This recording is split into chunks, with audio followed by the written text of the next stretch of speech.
We're good already? Damn. I didn't even see a countdown. Jamie, you're so fast. Thanks for doing this, Mark. Appreciate it, man. Totally my pleasure. I've enjoyed your tweets. I've checked out your website and Mark's Daily Apple and all of your the different rules for the Primal Blueprint. And I found this really fascinating because it seems really straightforward. It seems like, oh, well, this makes like eat lots of animals, insects, and plants, move around a lot at a slow pace, lift heavy things, run really fast. But what you've done essentially is created a guideline for optimizing your health and your body.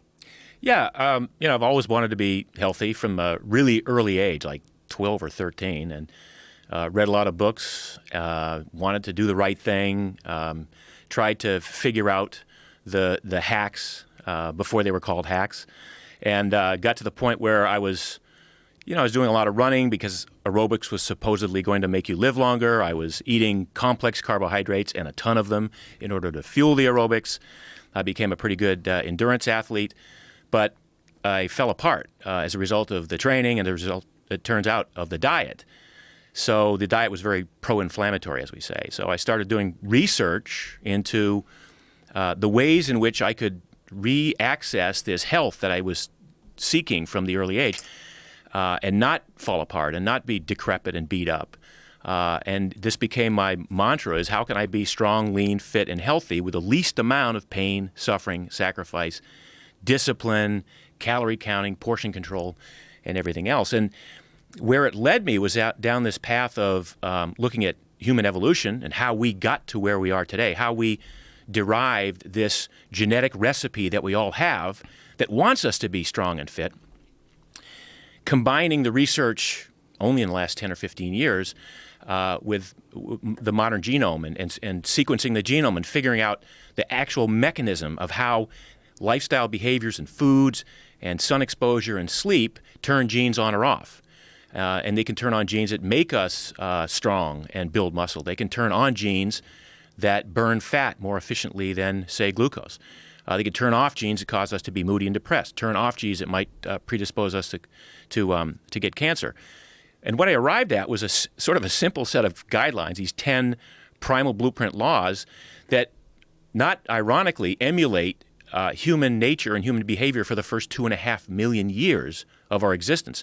So the genome was forged in this crucible of eat plants and animals, avoid poisonous things, move around a lot at a low level of activity, sprint once in a while, lift heavy things. Every human that ever lived up until 10,000 years ago did that every single day, and that's how those genes got passed along to the next generation to become us. Where we've screwed up is certainly in the last couple of hundred years, but starting 10,000 years ago with agriculture, we went from being hunter-gatherers and moving around a lot to being sedentary and sitting in one place and eating processed foods, not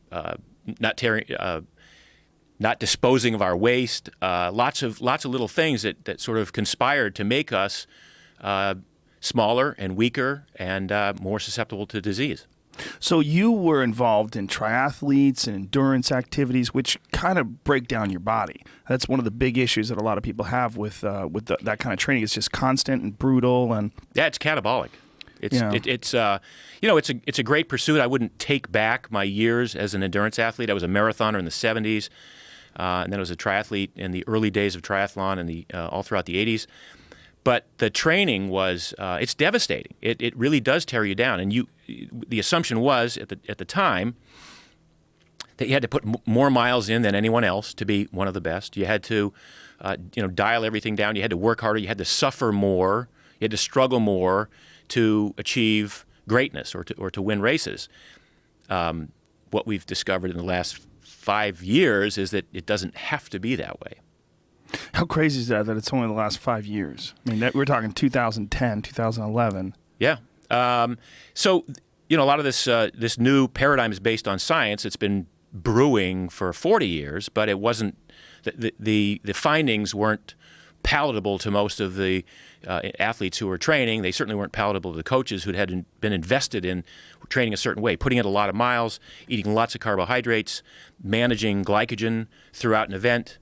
Which meant not only carbohydrate loading the night before a race, but Yeah. seeing how many gel packs you could slam down in an hour to keep the sugar burn throughput going. And that's certainly what my generation of athletes wound up depending on, and we all trained that way. And it was sort of it was counterintuitive to think that you could learn how to burn fats much more efficiently, that you could possibly go faster by going slower under certain circumstances, that you could spend time in the gym doing heavy weights and have that manifest itself in better endurance. So these later sort of developments that come out of the laboratory and come out of the clinical studies, they were sort of interesting to the people who were reading them, who knew how to read the studies, but it didn't make it into the mainstream training mechanism.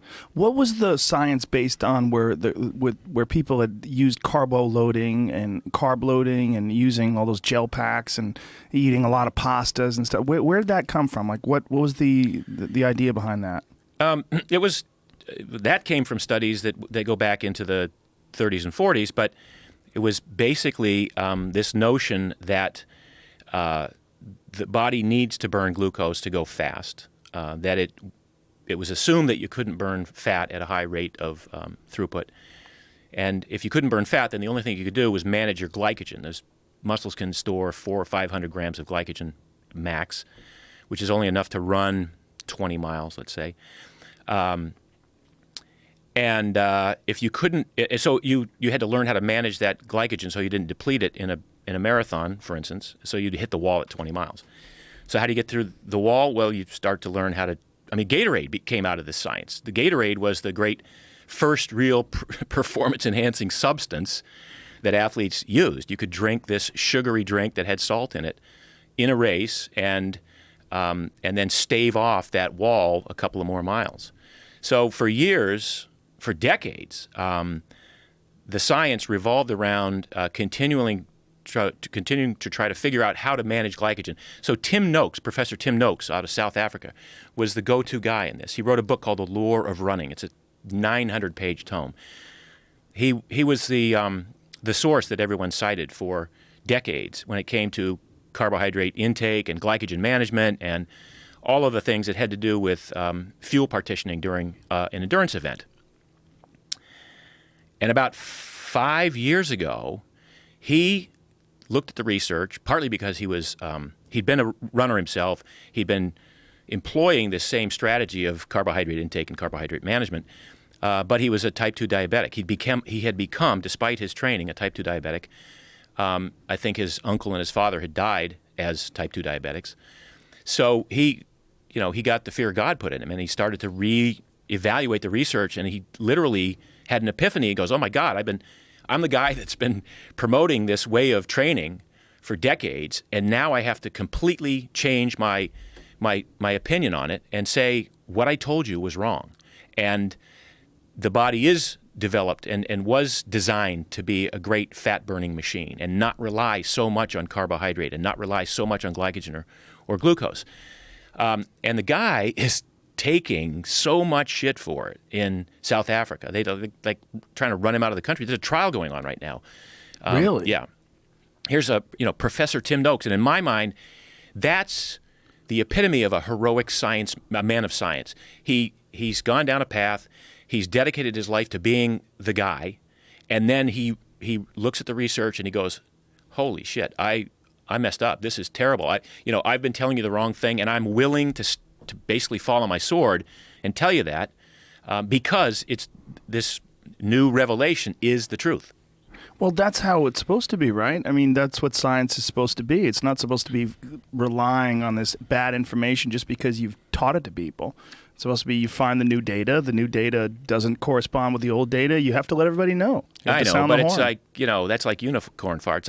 It's a really science is kind of dirty and messy, and there are no black and whites in science. There's no absolutes. There's no right or wrong answer. They're just theories and opinions going forward.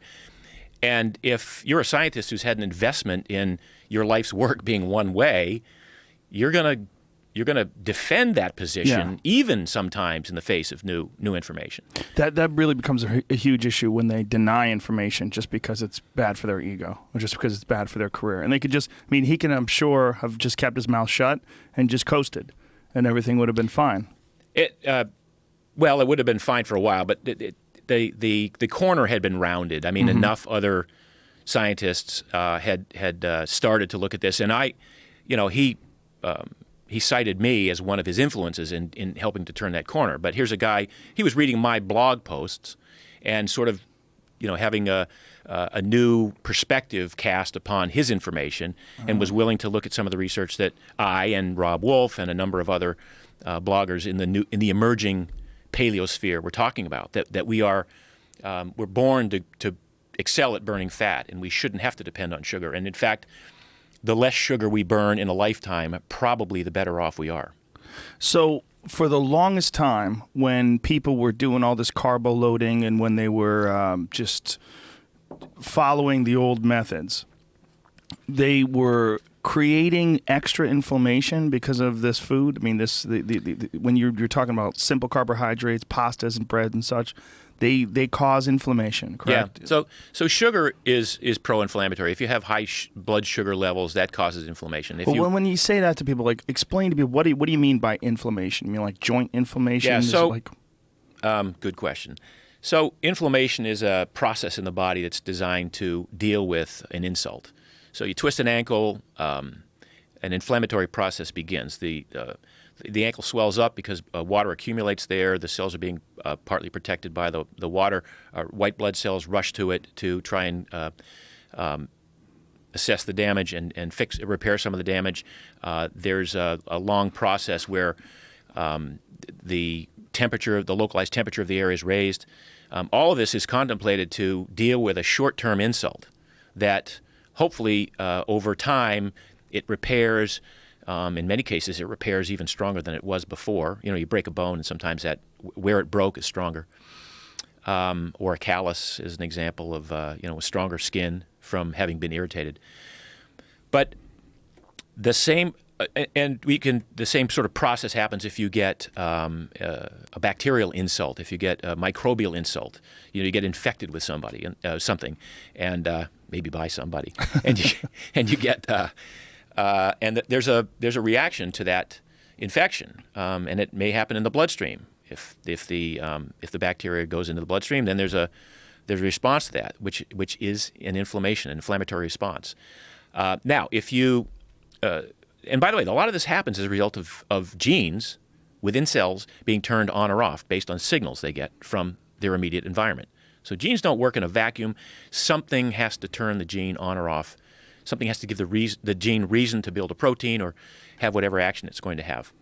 So when you've got, let's go back to the food analogy. You've got certain foods that you can eat that cause the body to initiate an inflammatory, what we call a systemic inflammatory response. It just maybe emulates something that would have happened in an infection, but now it's caused by an overabundance of omega-6 fatty acids.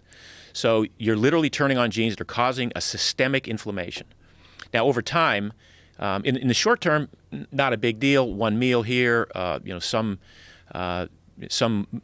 temporary insult, not a big deal. But over time, if your diet is such that you're continuously presenting these sorts of foods that would prompt inflammatory genes to turn on, you get what is known as an inflammatory response. Now, sugar has that response. Refined grains can have that response. Sometimes even whole grains, because of there's portions of the grain that we say are natural, but they're actually they're slightly toxic to the body. The industrial seed oils that are pervasive in our diet, that would be corn oil, soybean oil, canola oil. All of these can have the effect of causing a systemic inflammation or systemic inflammatory response in the body. And a lot of times you look at The Biggest Loser and you go, God, that dude lost 25 pounds the first week. That's unbelievable. How do you do that? How do you burn off that much fat? They don't burn off that much fat. They lose that much water because by eliminating the pro-inflammatory foods, the inflammation, the systemic inflammation that was causing them to carry literally 30 or 40 or 50 pounds of excess water, that cause of inflammation goes away and the water goes away. The swelling goes down. So you could look at the cause of heart disease. Heart disease isn't caused by cholesterol or saturated fat. It's the proximate cause of heart disease, as we know it today, is a systemic inflammation. It's an inflammatory response in the blood vessels. So when you say someone looks puffy, Yeah, like people who drink a lot of alcohol, they start looking puffy. That's actually literally they're water. inflamed. They're inflamed with water. Yeah, they're retaining water as a result of an inflammatory response the body is having. So where we went to that from training, I don't know how we got down that road, but the idea of eliminating these pro-inflammatory foods. So I'll tell you where it went. I had arthritis in my feet at the age of 27, 28. I had just from all this hard running and biking. And from the diet, because I had this systemic inflammation. Right. I had this diet that was promoting an inflammatory response throughout my body, not just in the ankle that I might have just twisted or whatever. I had arthritis in my hands when I was even after I'd cleaned most of my diet up into my 40s. I had arthritis in my hands or my fingers that I thought was just a normal artifact of getting old. And the last thing that I eliminated from my diet was grains, which I found were a huge cause of issue for me. When I got rid of grains, the arthritis in my fingers went away. All grains, sprouted grains as well, like Ezekiel bread. Nothing. Yeah, I mean, yes. Let's for purposes of this conversation, let's say all grains, and then we'll talk about what that means over time. But getting rid of all grains, I had irritable bowel syndrome most of my life, and I thought was because I was a type A, stress-laden individual that couldn't handle it well. And that IBS had run my life. That went away. The upper respiratory tract infections I would get several times a year went away. I had lingering sinus infections after I'd have an upper respiratory tract infection. Those went away. And all these things I'd assumed were just a normal artifact of being human and getting older and part of life. Doesn't everybody suffer these things? They went away. And that was a real epiphany for me to realize that if I had I'm basically a researcher, and if I had done all the research and still defended my right to eat grains in the face of the research I was doing, how many tens of millions of people, might be affected by this? So, and I don't want this to be an anti-grain crusade today, but I'm sort of suggesting that a lot of what happens to us in life, certainly a lot of the root cause of illness or the beginning etiology of disease, has deep roots in what we eat, or sometimes more importantly, what we don't eat. One of the things you said I think is really fascinating is turning genes on and off. And for most people like me who don't have a background in medical science and don't necessarily understand genes, the idea of genes being turned on or off by lifestyle, by dietary choices, things along those lines, it just doesn't make any sense to people. They go, well, no, you got your genes, so you don't got your genes. You either got red hair or you got big feet, and that's genetic, and that's it. No. Huh? Exactly right. So yeah, there is a huge assumption that the genes are finished when we're born. Right. And then we just grow and we have our eyes, and we're doomed to be 50 pounds overweight because our parents are, or we're doomed to get breast cancer because our mother did. Or yes. Genes are at work every second of every day, rebuilding, renewing, regenerating, recreating us based on the signals that they get. So genes are these little switches that cause the production of proteins that actually run our body. So it's the proteins they make that run our body, whether it's muscle protein being built or whether it's enzymes to cause certain reactions to take place. And the genes are basically not doing anything until they get a signal from the environment. Now, when I say the environment, it might start from what we perceive as the outside environment, but eventually it's a biochemical signal or some sensation, some transmission of information that gets through the cell to the genes themselves and causes a gene to turn on, the switch to turn on, the protein to be built, and that manifests itself in whatever that gene is assigned to do.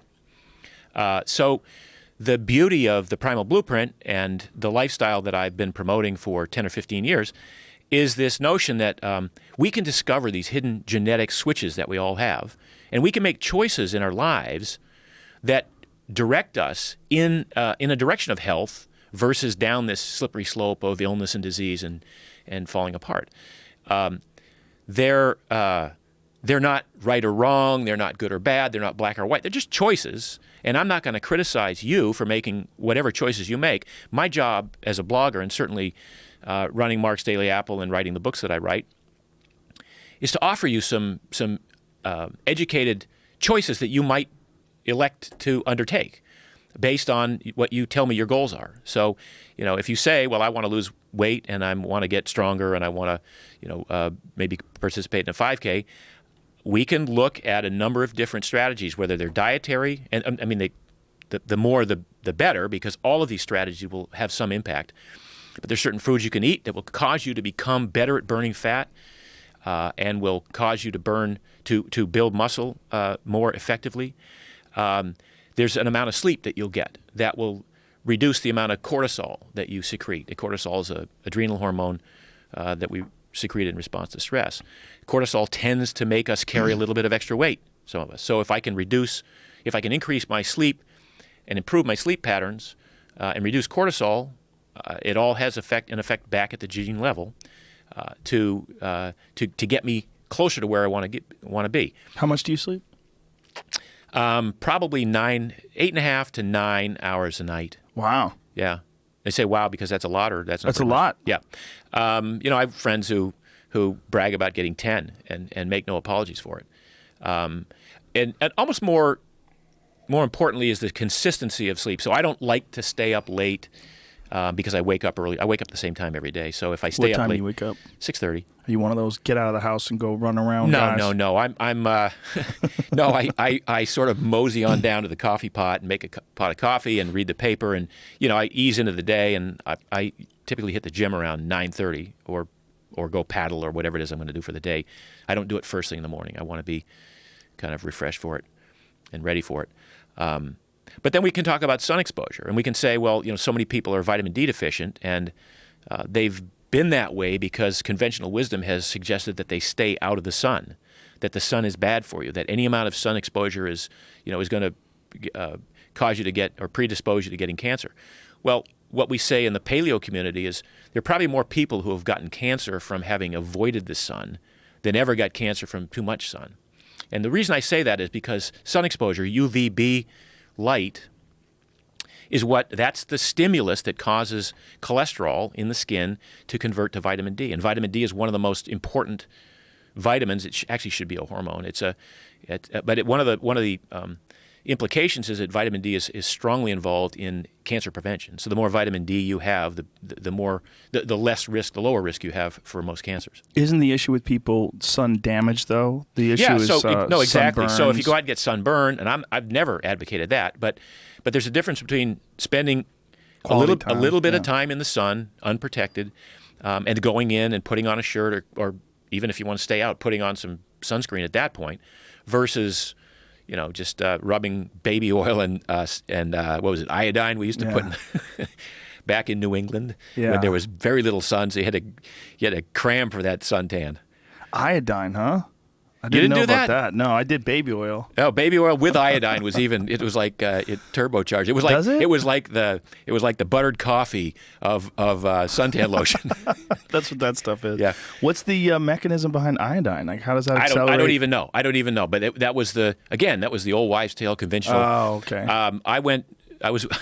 Worst burn I ever got. It was winter break or spring break. I went to Williams College in Western Mass. We drove from Williamstown to Fort Lauderdale straight through. Whoa. In a BMW 2002. Those are great little cars. It was a great car. 4 of us. Smelled like a goat farm by the time we got down there.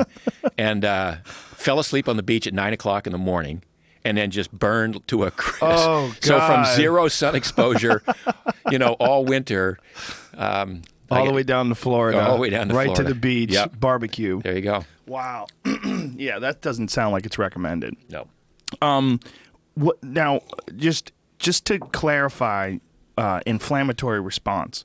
So when you're eating grains, like say if you're eating a lot of pastas and things along those lines, what exactly is happening that's causing an inflammatory response? Your body's processing the grains and So pasta, bread, a lot of cereals, especially the processed cereals, sugars.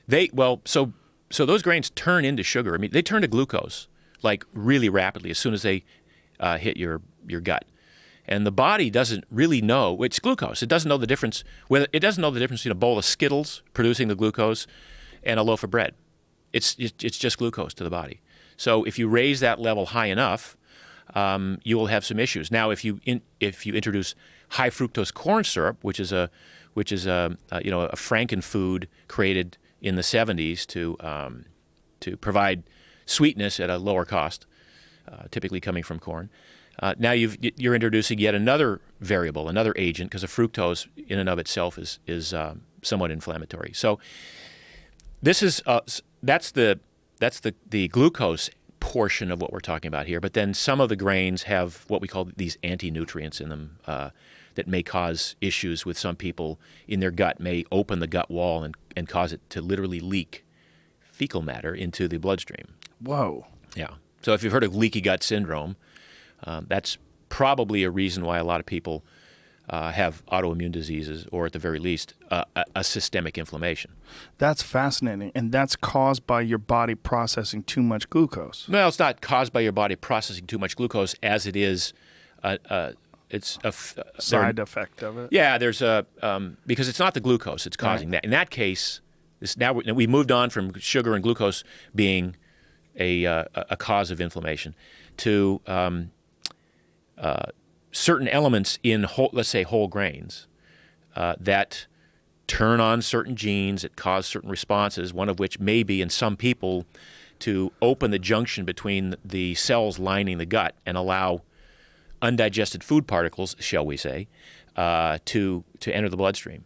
Now the body sees those undigested food particles, which the gut is only supposed to really allow in free fatty acids, simple sugars, and amino acids, single peptides, dipeptides maybe. But if you get a large undigested food particle in the bloodstream, sometimes the body goes, hey, that looks like a bacteria. We better go get that thing and set up an immune response to it. So you get an initial form of inflammation where the body's just saying, look, there's some foreign matter in the bloodstream. We don't recognize it. We're going to kill it. And that's sort of bad enough in and of itself. But if that continues long enough for some people, sometimes that inflammatory response, that immune response, now it goes to look for similar molecules, and it might see a beta cell in the pancreas and go, that looks just like that other thing I just set up a response for. Let's go kill this. Or it might do it with the cells in the joint, the chondrocytes in the joint, and you may get rheumatoid arthritis as a result of that's an autoimmune response. The body setting up an immune response to itself. So when you hear people talk about gluten sensitivity and people are trying to go gluten free, do you think that a lot of what that is the body responding to an excess of this glucose in the body? Excess of glucose in the two diet? different things. So the glucose is one thing. The sugar is what it is. From breaking down breads and pastas, or candy, or cakes, right. or pies, or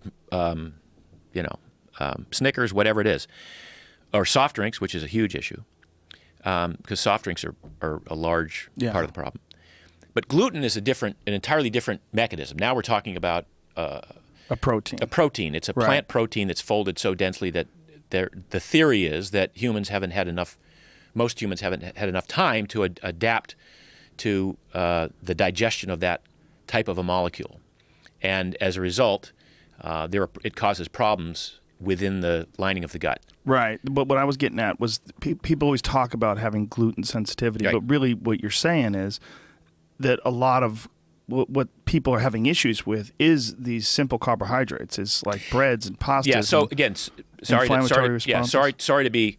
That's just there's like two parts to this equation, right? And either part is kind of bad, and together they're kind of like, why would you do that? So on the glucose side, and it's just unfortunate that gluten and glucose have the first GLU, but they're not related. So on the glucose side, that's the sugar, that's the thing you want to avoid. Partly because one of the other things that happens is even if you don't have an inflammatory response, it raises insulin. Insulin is a storage hormone that tends to take every calorie you ate at the last meal in excess of what you needed and store it as fat.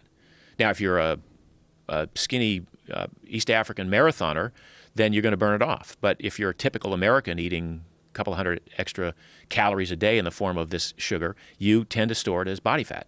And if you haven't built a mechanism to burn off the body fat, that causes problems over time. That increases your risk for cancer. That increases your risk for heart disease. That increases your risk for type 2 diabetes. I don't think I have gluten sensitivity, but I do know that when I decided to go gluten-free, I kind of quit it after a while, but I did it for about 6 months. My face got thinner. I lost body fat. I had more energy. I felt better. And I attributed it, I was trying to figure out what it was, but I don't think I have a gluten sensitivity. I just attributed it to the fact that eating all that pasta and breads and all those things was just giving me all this extra sugar. Eliminating that from my diet made a difference. And that is the sort of the first line of defense for a lot of people who want to lose weight. It's just by getting rid of those foods, and I want to say limiting yourself, but including meat, fish, fowl, eggs, nuts, seeds, all the vegetables, a little bit of fruit, healthy fats from oils and nuts. That's a pretty nice plate of food that you can offer yourself up.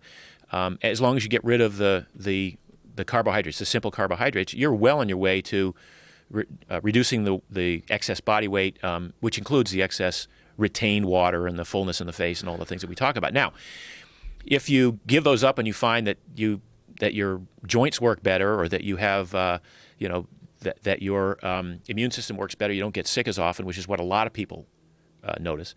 Now we probably are looking at the fact that you might have some level of sensitivity to gluten.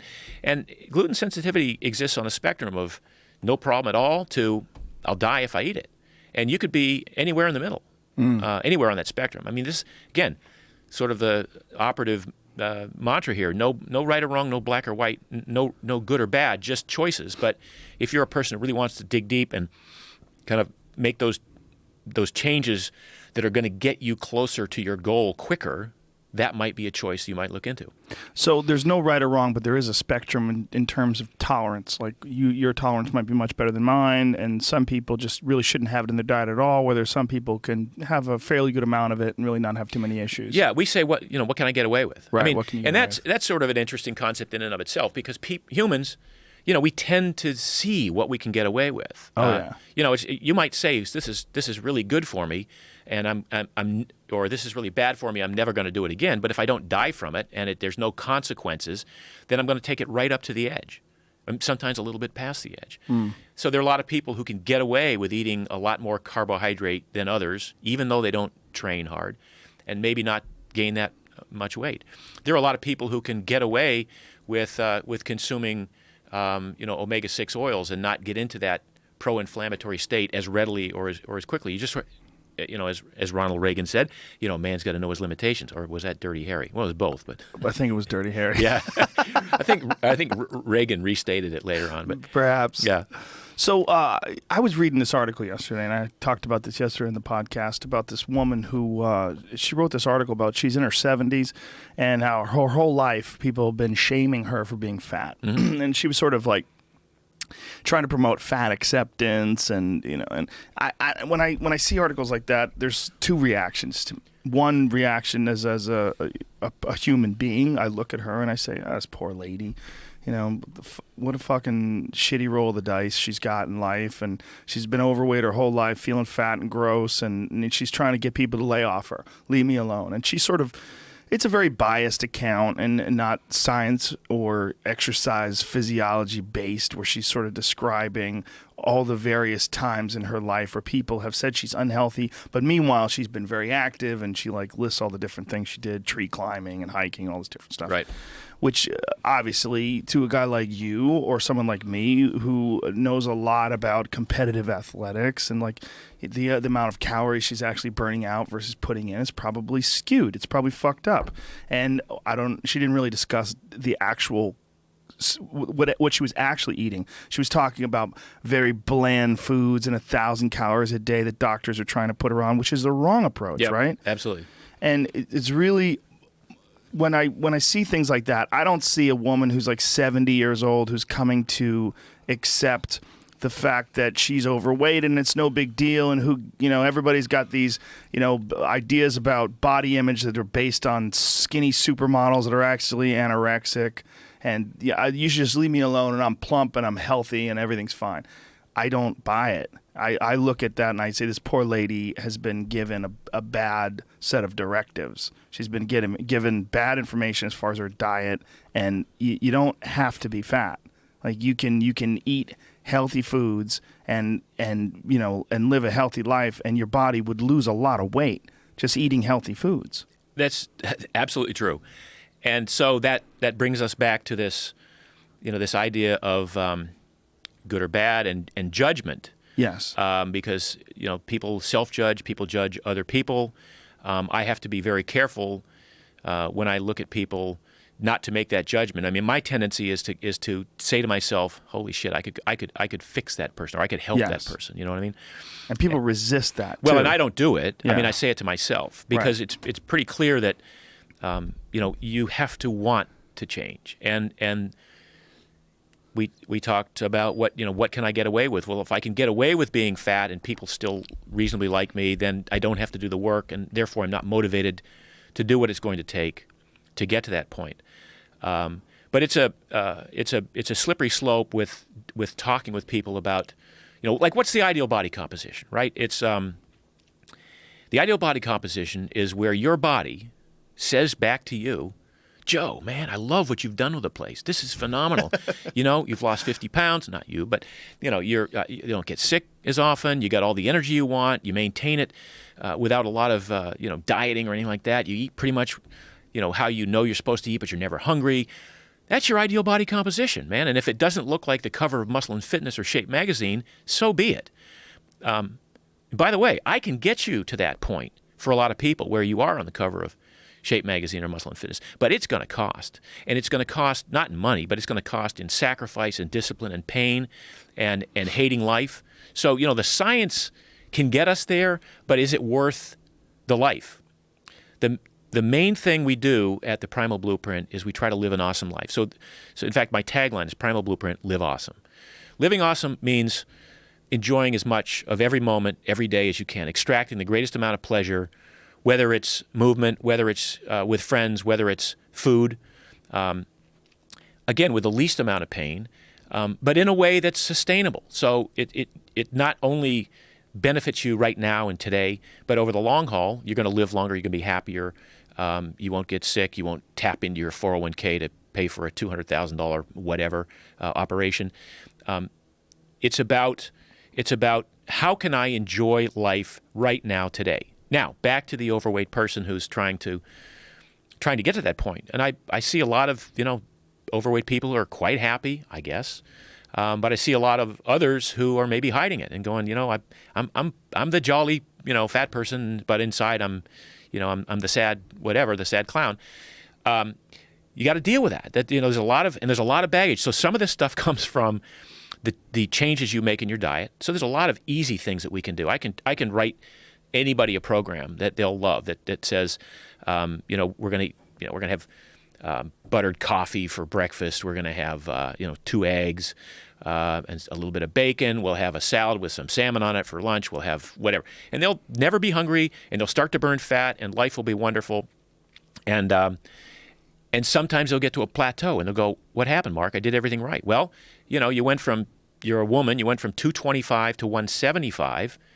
You still have some work to do, but for right now, you're at your ideal body composition, because in terms of your body, the body, it's a survival mechanism. If we get to this, this sort of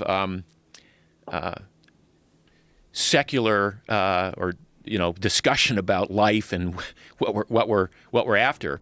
The human body is a vessel designed to carry 2 strands of RNA, DNA into the future, and it's a bizarre permutation of several hundred million years of evolution. But the bottom line is, the body is designed to survive long enough to procreate, and that's the reality of humans and evolution. And the fact that we live longer and we enjoy life, this is all wonderful and icing on the cake. But from the body's perspective, your ideal body composition is that composition at which, again, you don't get sick, you move around great, you can meet a mate, you have all the energy you want, you're not hungry. So that's, and if you're a woman and that's 175 for now, you got to go, this is fabulous. I embrace this. I feel good, whatever. Now, if you want to drop the next 25 pounds, okay, now we got to look at refiguring the diet out and adding some sprints in there and doing some little tweaks in there, and we'll get down there. But it requires, number one, identifying an appreciation for what you've done so far to get to where you are. Number two, it requires acknowledging any past insults in your life, and there's a lot of stuff going on in the mind, in the brain, that wants to keep people protected with armor, whether it's sexual abuse, whether it's verbal abuse, some scenario that happened in childhood. There are a lot of people carrying a lot of emotional baggage around with them that, in some cases, if you dealt with it, in an appropriate manner, that might free you up to lose a little bit more weight.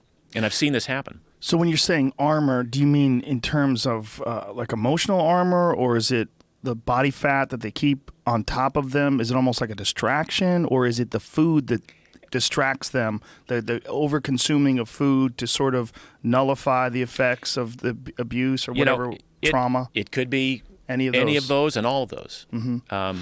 But I see it fairly frequently where people will do everything right and then hit a plateau and wonder what I need to get to the next level. And sometimes you need to really do the deep work.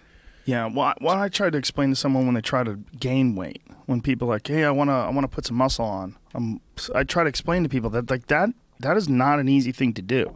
And as a matter of fact, your body doesn't want to do that. Your body has a limited amount of resources, and it does not want to spend resources creating all this extra muscle. And in order to do that, you have to be uncomfortable. This is the only way. And people say, oh, I've been doing all this lifting, I'm not gaining any weight. Well, you're probably lifting not enough weight.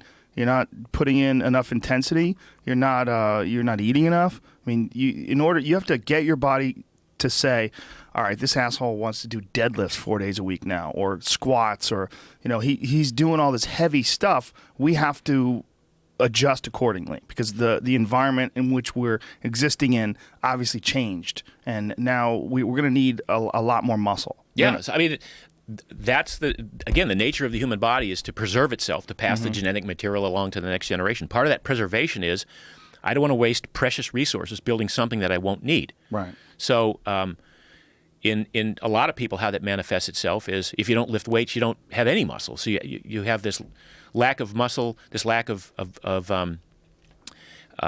muscle mass, and you say, well, what's wrong with that? I'm skinny. Well, you could be skinny, but you could be what we call skinny fat. No muscle. You got a little bit of excess fat. You're maybe more prone to getting type 2 diabetes. But almost more importantly, if you don't train, and as you get older, it becomes more and more important to maintain muscle mass. People don't die of old age. They die of organ failure because they just, something wasn't keeping up with the body. But the concept of dying of, quote, old age is kind of ridiculous when you think about it. So the typical old age scenario is you got a 75, 85-year-old man or woman, hasn't done anything active for years, so there's no muscle mass. And because there's no muscle mass and they haven't done anything active, the bones, there's no bone density. So the bones go, hey, I don't need to build a structure because this clown isn't going to the gym and doing anything to require it. So I'm going to save resources, not build bone density. The muscles are not building bone mass. Now the heart's going, hey, this is easy. I can pump blood all day at 5% of my volume or maybe 15% of my volume. The lungs go, hey, there's no requirement for excess oxygen. This clown's just sitting around in a chair all day or watching TV or doing minimal activity. So the lungs They sort of cease to function at full capacity. Same with the liver, same with the kidneys. And as you go down this path, then one night you get up to take a leak and you trip over the cat and you fall and you break your hip because the bone density sucks. And now you wind up in the hospital and you get pneumonia and you die because the lungs can't expel the sputum for the pneumonia and the heart can't keep up, so maybe you die of congestive heart failure. I mean, this is a very typical scenario for a lot of people. And it all goes back to creating a need for the body to want to change. That great Vince Vaughn and Jennifer Aniston movie where... How dare you say that? How dare you say that great Vince Vaughn, Jennifer Aniston movie? No such thing has ever occurred. Oh, I'm sorry. There was a great line in a mediocre Vince Vaughn. But the one I'm talking about where they're having a fight and she says, honey, come help me do the dishes. He goes, no, that's all right. I'm going to watch the game. And she goes, no, help me do the dishes. He goes, no, that's all right. I'm going to be over here watching the game. I'll just watch the game. She goes, come help me do the dishes. He goes, all right. I'll come help you do the dishes. She goes, never mind. I don't want you. He says, why? He says, I don't want you to help me do the dishes. I want you to want to help me do the dishes. Oh, Christ. Right? So get a new chick. So the body, sorry about that. It was an arcane movie reference. But the body, you got to give the body needs to want to change. Right. And you do that by using your brain to elect to go to the gym and lift weights or to embark on a more rigorous and strenuous regimen than you had previously encountered. Well, changing patterns is very difficult for people. That's why New Year's resolutions are always such a joke, because everybody, I mean, the amount of people that stick to those things that they prescribe on January 1st, like, this is it. I'm going to write it down. I'm going to, January 1st, from here on out, it's all salads and salmon and running up hills. And then come February 13th, if you're lucky, it's fucking over. It's over. You're right back to the same thing. So sustainability is a huge part of this of any program like that, and that's changing patterns. And that's what we like about the Primal Blueprint is that the foods are sustainable. So I mean, literally and figuratively, the diet, the eating strategy is a sustainable strategy. Rule number one is you never let yourself go hungry. You just, instead of eating a bagel in the middle of the afternoon, you eat a spoonful of coconut butter or something that's got fat in it that satisfies and also... You scoop coconut butter for a snack? Coconut butter. Just take coconut butter, like the peanut butter. Oh, hell yeah. You just take a scoop of that for a snack? But not coconut... Right? People just checked out. They're like, this fucking guy's nuts. Whoa. Shut Are we this talking about the same podcast thing? off. Coconut butter. Yeah, like peanut butter. Yeah. It's the meat of a coconut. It's like... Yeah, most people are like, what's in an almond joy? I mean, I want a fucking cookie, man. I want a candy bar. I don't want a goddamn coconut I'm butter telling you, man. spoonful. Okay, so you got to suspend disbelief a little bit here and humor me. Go buy a jar of coconut butter and try it instead of a cookie or whatever. Do you participate in any sort of intermittent fasting? Not really, and I'll tell you why.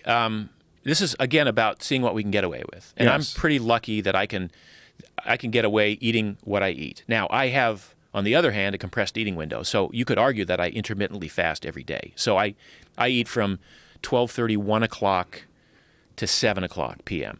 And then I don't eat again. So you don't eat it all in the morning? There's no concept of the word breakfast for me. I have a cup of coffee and that's it. So I'll go to the gym fasted.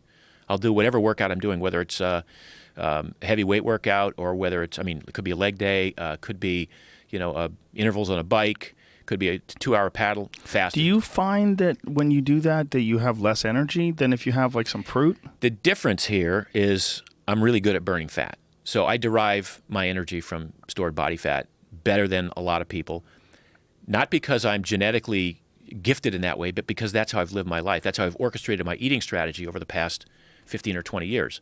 So I wake up, I have all the energy I need. I don't need to tap into the stored glucose in the form of glycogen in my liver or in my muscles. So you essentially you follow a ketogenic diet. Yeah, but it's not ketogenic. So it's a high-fat, moderate protein, moderate carb diet, but I have enough carbs. I have maybe 100 to 130 grams of carbs a day, which would be, in no one's estimation would that be ketogenic. Right. But I'm good at burning fat because I've spent enough time in that sort of low-carb area. I've built the metabolic machinery to burn fats really effectively. So I have probably, I'm just going to suggest that I have a lot more mitochondria in my muscle cells than other people do. because of the restricting the carbs and restricting the sugars and forcing my body to become good at burning fat. How does that work? So how does that promote Genes, more? baby. Please tell me. So how does it promote more mitochondria? Well, when it's called mitochondrial biogenesis. So when you're born again with this recipe that wants you to become really good at burning fat, and very quickly you change the script. So the parents feed you gruel and oatmeal and Zwieback and toast and whatever, and pureed vegetables, and you become very dependent on carbohydrate. And the body says, I don't need to burn fat because I'm getting fed carbohydrate all the time. And a couple of responses are, I got to get rid of this excess glucose because if I don't, it's toxic. The body shouldn't have more than 90 to 100. Your blood sugar count should stay between, say, 85 and or 70 and 100 max. What is the number of? When That's you say, milliliters per deciliter. I forget what the exact number is. They're all over the place with cholesterol and blood sugar. But the point is that there's the entire amount of sugar in your bloodstream right now is probably a tablespoon. 5 grams of sugar. So it's not copious amounts. And if it rises above that, you start to get into problems. That sugar can interact with protein molecules and cause reactions that lead to clogging of arteries, a destruction of nerve tissue. That's where the diabetic damage comes from, just excessive amounts of sugar that are in the bloodstream. So the body wants to kind of keep that level low. And if you continuously feed it carbohydrate all day long, if you're not burning it off, if you're not running 20 miles a week, there's a tendency for the body to store the excess as body fat. And over time, for some people, that's a real problem. For others who can get away with it, not so much a problem. So many of us grow up depending on this carbohydrate as a main source of fuel. And you eat a carbohydrate meal, a high carbohydrate meal, causes a surge of insulin because the insulin is there to take the glucose out of the bloodstream and store it because, again, it's dangerous to have too much. But sometimes the insulin surge is so great that it drops the blood sugar, and then you get hungry again a couple of hours later. That's why you have these swings throughout the day if you're what we call a sugar burner. If you try and look at a different way to configure your energy sources, if you restrict sugar and restrict carbohydrate a little bit, you don't have to be draconian about it, but you start to create the need for the body to start to burn some of its stored body fat. You say, well, the body goes, well, if I got to save some of my glucose for my brain because the brain runs on glucose and ketones, and I'm going to I'm going to learn how to burn fat more efficiently, and in order to do that, I got to build more mitochondria because that's where the fat burns, inside the mitochondria. And explain to people what mitochondria is. So mitochondria are the powerhouses of the cell. So every cell most cells have mitochondria in them. Muscle cells have lots of mitochondria that are creating ATP, which is the energy currency the body uses to move, to live, to exist. What does ATP stand for? Adenosine triphosphate. We're not going to get a biochem lesson right now. That's okay. But ATP is this currency of the body, and it can be recycled using certain different pathways, a glycolytic pathway which doesn't require oxygen, and one of the pathways is using oxygen in the mitochondria. So that's a very important place to not only build more mitochondria but improve the efficiency of the mitochondria. And how that happens, and this is the elegance of this again, is that certain signals that you give the body by cutting back on the amount of exogenous carbohydrate you take in, those signals go directly to the cells that say, I got to make more mitochondria. And then unique to every other organelle in the body, mitochondria have their own DNA. No other organelle within a cell has that, but mitochondria have their own DNA, and the DNA in the mitochondria go, well, we better be more efficient at what we do.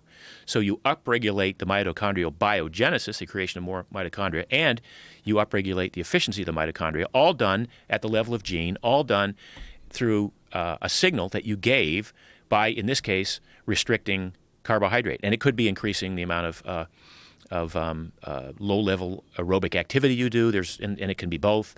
And that we talk about that in my new book, Primal Endurance. Well, I want to read your new book, and I want you to mark down the moment what he just said, like the time on the podcast. What time is it here? Like an hour and 10 minutes in, or something like that. 53 minutes in. 53. That's it. Okay, that's very important. I'd never heard that before. I did not know that your body can change the amount of mitochondria. Absolutely. That's incredible. Well, and that's just from restricting carbohydrates. Well, it's from there are a lot of things you can do. Right. There's certain forms of weightlifting you can do. Like what? You can do sustained maximum power output stuff. So, you've got a deadlift. What do you got? A deadlift max of 500. What's your deadlift max, Joe? Somewhere around there. Yeah, okay, so probably a little heavier than that. Okay, kind of yoked. I'm kind of yoked. Yeah. So you'd do a workout in the gym where you do 80% of your max. So you do 400 pounds, and you might do it 4 or 5 times, and then rest a few minutes, and then do it again 4 or 5 times, and rest a few minutes, and do it again, and do it instead of doing 3 sets of 10 of whatever it is you're going to do. Mm-hmm. You load this up. You load deeper and deeper into the fibers to the extent that the workout's over when you can only do one. And you can only do one. You don't even try to get the next one. The workout's over, and maybe that winds up being 15 sets by the time you're done. But you've maximally overloaded so much at a high, not at 100% max, because now we're talking about danger, tissue breakdown. But you can do 80% max and do Right. it at 3 or 4. So that's one example of how we can, and that'll prompt those muscle tissues to want to build more mitochondria. Because as you probably heard, a truly effective weight session causes you to burn fat throughout the day, right? Yeah. Well, it's one of the best ways to get lean, and it's one thing that people sometimes aren't aware of. Most people, when they want to get lean, they think about cardio. They start doing a lot of extra cardio. I know. It's weightlifting that really makes you lean. Yeah. No, I mean, weightlifting and sprints. Nothing, as I say, nothing cuts you up like sprints. Hills. Yeah. Yeah. Hills really do it. When you're talking about increasing mitochondria, like how much of an increase are we talking about? Double. Double? Yeah. I mean, up to double. Wow. Yeah. And what are the other effects of having double the amount of mitochondria? What are the other positive benefits? More energy throughout the day because now you're so good at burning fat and you have all this machinery to burn the fat that you're hungry less often. And, it's interesting when we look back at how hunger runs our lives. And again, if you look at the carbohydrate sugar burning paradigm, you get up in the morning, have the most important meal of the day. It might be a bagel, some toast, Special toast, whatever. Special K. Yeah. Special K, a glass of juice. Don't forget the juice. Oh yeah, you gotta have that instant sugar water. 150 grams of sugar before you head out the door. And you're not even supposed to have 150 grams of sugar in a day. That's what I'm saying. Yeah. That's what most people say. Well, right? I'm saying you're not supposed to have more than like 150 is a max amount of total carbohydrates that I have in a day. So sugar is a minor subset of that. But then you get to work and 10:30 rolls around and it's time for a break in the break room. Donuts. Somebody brought donuts today. Yay. Jelly. All right. Yeah. And then, where are we going for lunch? Let's go to, get a pizza or whatever. And again, another break in the afternoon. Then you get home and you have dinner and maybe you have some ice cream or something watching TV. And the next thing you know, you've taken in 600-700 grams of carbs in that day. Well, if you're good at burning fat, the first thing that happens, you wake up in the morning and go, I don't need to eat, really. I don't feel like I need to eat. I'm not hungry. And one of the things we talk about in the Primal Blueprint, if you're not hungry, then don't eat. These are the signals your body is giving you. And if you can get away with not eating, and when I say don't eat, it's clear, it's important that we have to say, because I'm not hungry. Right. If you're hungry, eat. Right. But if you're not hungry, then, move on. I did a thought experiment a while back, and I thought, it's interesting because when I was in college, every one of my college buddies know me as Arnold. They don't even know me as Mark. They call me Arnold because when we were in college, there was a TV show called Green Acres. Yeah. And there was a pig on the show called Arnold Ziffel. And I could eat more than anybody in the college I went to, including the football team. And so people would call me Arnold Ziffel. And so I became Arnie, Arnold for most of my life. Just because the amount of food Just because the amount of food I could eat. And did you have like contests, or is this just no? like... But everybody knew it's like, you're going to eat that dessert, you're going to eat those, you're going to eat that steak. I'll have that. But I was running 100 miles a week. I was a skinny shit. I weighed 30 pounds less than I weigh now. But the throughput was where it was. And because I had a leaky gut, probably a lot of it just went right out your butt. Went right out the butt. Out the butt, Bob. So the thought experiment was that my whole life I sort of was guilty of this. Like, how much food can I eat and not gain weight and not be uncomfortable? And I think a lot of people look that way. It's like, all right, we're going to go eat lunch. How much food can I eat and not gain weight? Or how much of that cake or that pie can I eat, or whatever? People, I think, tend to, this is the what can I get away with part of it. Well, what if you shifted that around and you said, what's the least amount of food I can eat and maintain muscle mass and maintain energy and not get sick, and most importantly, not be hungry? And you find, if you do this experiment, it's pretty interesting. If you become good at burning fat, your appetite so self-regulates and so mitigates that you find yourself pushing a plate of food away after a couple of bites, or not being hungry, or eating just the right amount of food to get you through the day. What do you keep your body fat at? So I'm 62 now, and you look great. Well, thank you. I mean, people would look at me and go, "Oh, you must be 6-7%." No, probably 9, maybe 9.5, maybe 10%. A lot of people lie about their body fat. You hear these stories of the wide receiver that's 2.5, 3% body fat. That's not even possible. It's impossible. Yeah. And even with the bodybuilders, the ones that get down that lean are so close to death. That's dieting down the day before the contest to get there, and they pack it right on afterwards. So the body fat thing is I've stayed at this same visible, I should say, body fat level since I was in my 20s. So this is a result of a lot of strenuous exercise, a lot of long distance running, a lot of the different things that you participate in, as well as this body burning fat primarily. Because you're talking about, if you've been in this same body fat percentage most of your life, yep, you haven't adjusted. How old so were here's you? what happens now. So you now, were in your 40s when you adjusted your diet? I was in my 40s. So what happens now is I don't run at all. I was a career runner for the first part of my life, and I have not run a mile in like 13 years. What do you do now for exercise? So I lift twice a week. I do an upper body sort of full routine. I don't separate, chest and tries and back and biceps and all that stuff. I just do a full routine. That's a smart way to do it. That separating stuff is kind of malarkey. Well, it's separating stuff as if you don't have a job and it's good for a bodybuilder. You're going to go to the gym every day and do 2 hours and whatever. But I try to get some long, either a paddle or a hike in once a week. I do a pretty focused interval ride on a bike, but half an hour once a week. And then my big thing is... You mean like a stationary bike? Yeah, stationary bike. And then I go to the gym not to ride the bike, but to catch up on my reading. Oh, okay. So I read while I'm on the bike and whatever. Right. But then the big workout for me is my Sunday ultimate Frisbee game. So you laugh like you get to some image of some pastoral hipsters barefoot. I don't even know exactly what ultimate Frisbee is. It's the greatest game ever invented. Look at you, get all excited. Got to get you out, Joe. Your whole demeanor changed. Your smile widened. Your eyes lit up. What are you doing? Ultimate is just it's a very fast-paced game. It's played on a field like a football field or a soccer field. Two teams trying to advance the Frisbee down the field by making completed passes to their teammates. When you're a passer, you can't run, but everybody else on your team is trying to get open. So they're running, trying to get away from their defenders. You complete a pass, and eventually if you complete a pass over the end zone or the goal line, that's a point. And but if at any point in time... Oh, Jamie just put some on the board here. Oh, there you Look go. At these guys. Yeah, check that out. So, so watch. Here you go.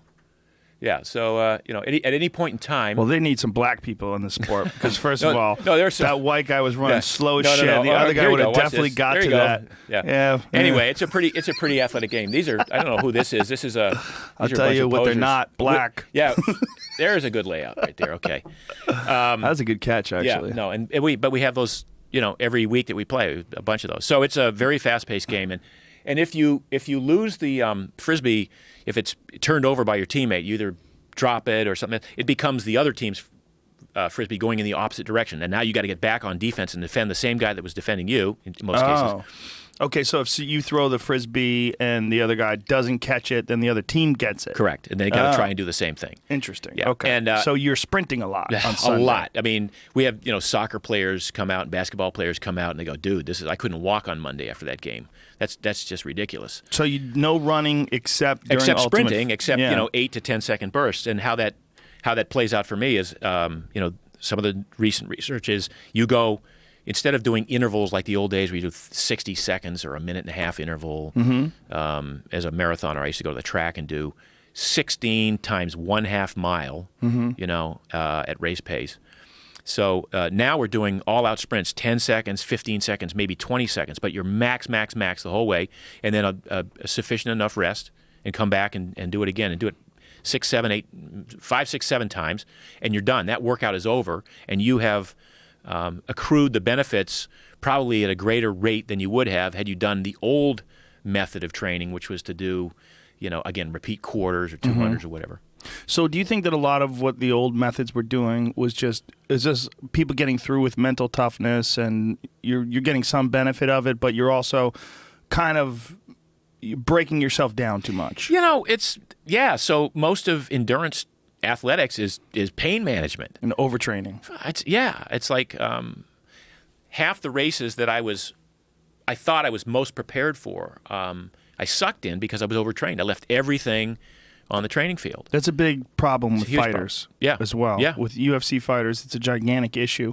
Trying to figure out what is the right amount of work you should do. Yeah. And especially with fighters, because in mixed martial arts, they're dealing with different disciplines. You have your grappling, you have your striking, you have putting them all together, you have submissions, you have takedowns, you have a bunch of different things that you have to train, as well as rigorous strength and conditioning programs. And there's a lot of debate as far as what should you put most time and effort into. And some of the more successful people, it's really kind of interesting, have been going away from skill training during camps when they prepare for a fight and going almost exclusively to strength and conditioning programs with very minimal skill training, where the strength and conditioning program takes precedent over everything else, which I find very fascinating. The idea behind that being you already know how to fight. So what they're going to do is get your body to a place where it can function at the highest work rate. And a big factor in that is maintaining a healthy heart rate and making sure that you don't overtrain, making sure that you have enough recovery time. 100% agree. We say that in training triathletes and runners. The amount of time you spend on the bike after you've been doing it for a couple of years, you know how to ride. So let's train the component. Let's break the race down into its component parts. How can you sustain your power over the next 3 hills to where your output on the 3rd hill is essentially the same as it was on the 1st hill, versus in the old days where you were 100% going over the 1st hill and then 90% over the 2nd hill and 77% going over the 3rd hill, because you hadn't trained that part of your in your regimen. One of the things we say to endurance athletes is, how many races have you finished where you were out of breath? And maybe you had to sprint, because you were neck and neck with some guy. But most endurance athletes don't finish a marathon out of breath because long ago their form fell apart. Their muscle tissue started to break down because they hadn't trained for sustained power. And so the aerobic part of it was like, we could do this all day long. You're just going slow because you didn't train appropriately. So there's some strength training components, like even to something like marathon running. Absolutely. Yeah. So now we're saying that the next breakthroughs in marathon running will come from somebody who has trained ketogenically, and we didn't talk about that yet, but has restricted carbs to the extent that they cyclically they know how to access ketones, which are a byproduct of fat metabolism, and they can use the ketones in place of glucose or glycogen. They can use the ketones to fuel the brain, to will them to continue the pace. They've done the work in the gym where they can maintain sustained power output over 26 miles and not have it fall apart and not have form breakdown 22 miles into the race. And if you put all of these different component parts together, now you and do it with an elite, a world-class athlete, now you look at the next level of records being broken. The problem is, It's so antithetical to the way we've trained for the last 40 years that you take an elite professional runner who's already had some amount of success, and you go, dude, we want to shift everything around. It's going to cost you the next 18 months to adapt, but there's a good chance that you'll be better. The guy's going to go, yeah, I don't, So hard for people to change. Yeah, and it's so hard. Well, it's so hard to give up something to give up something progress. that's working, right? Yeah, to get to that. Yeah. I want to go back to something you said while you were just explaining that you get someone to train ketogenic. Yep. And what do you mean by that? So now there are periods of time when you're restricting carbs so much that you're creating more ketones, which are this byproduct of fat metabolism. So you've already become good at what we call, you become fat adapted, as we say. Mm-hmm. You become good at burning fat. And now you're building further metabolic machinery that accesses ketones better. So now with ketones, which we refer to as the fourth fuel. So you'd have proteins, fats, carbohydrates. Ketones are the fourth fuel. The body, we evolved to use ketones very efficiently. There were times throughout millions of years of human evolution where it wasn't like you skipped lunch. It's like you skipped last week eating, right? And you had to maintain muscle mass and maintain thought capability and maintain speed and health despite not eating anything. And the only way to do that was to access the stored body fat that you'd stored from overeating or eating slightly more than you needed. At the last time there was actually food present, which is why we're all wired to overeat. And this ability to use the byproduct of the fat metabolism to fuel the brain. So ketones, actually, the brain loves to run on ketones. One of the things that happens, particularly in endurance contests, and I suspect it happens in MMA fights toward the end of the fight, is you feel gassed and you run out. You're starting to run low on glycogen, and you're starting to really feel like the wheels are coming off. More often than not, it's the brain. It's a lack of glucose to the brain. The brain isn't being powered enough, and the brain goes, "Time out. We gotta pull over the side of the road and take a nap." So it'll make you mentally exhausted because your body's running on glycogen and glucose rather than fats. Exactly. So when you run out of glycogen and glucose, the old theory was, well, the reason that you hit the wall in any of these events, or you bonk, as they say, is because you've depleted glycogen so much the muscles can't function anymore. Well, the research now shows that you never really deplete the glycogen in the muscles. If you go from 500 or 600 grams total in the body, you never get lower than 150. So there's always some glycogen left. So what's going on? Well, it's the brain and its lack of access to glucose that is shutting you down. And Tim Noakes, the guy we talked about, Professor Tim Noakes, at the beginning of the show here, he coined a phrase, the central governor theory of the brain. And he said the reason a lot of people hit the wall isn't because they're out of glycogen, but it's because the brain, as an override mechanism, says in order to prevent further damage, we have to stop. And it manifests itself as a sensation of tiredness and whatever.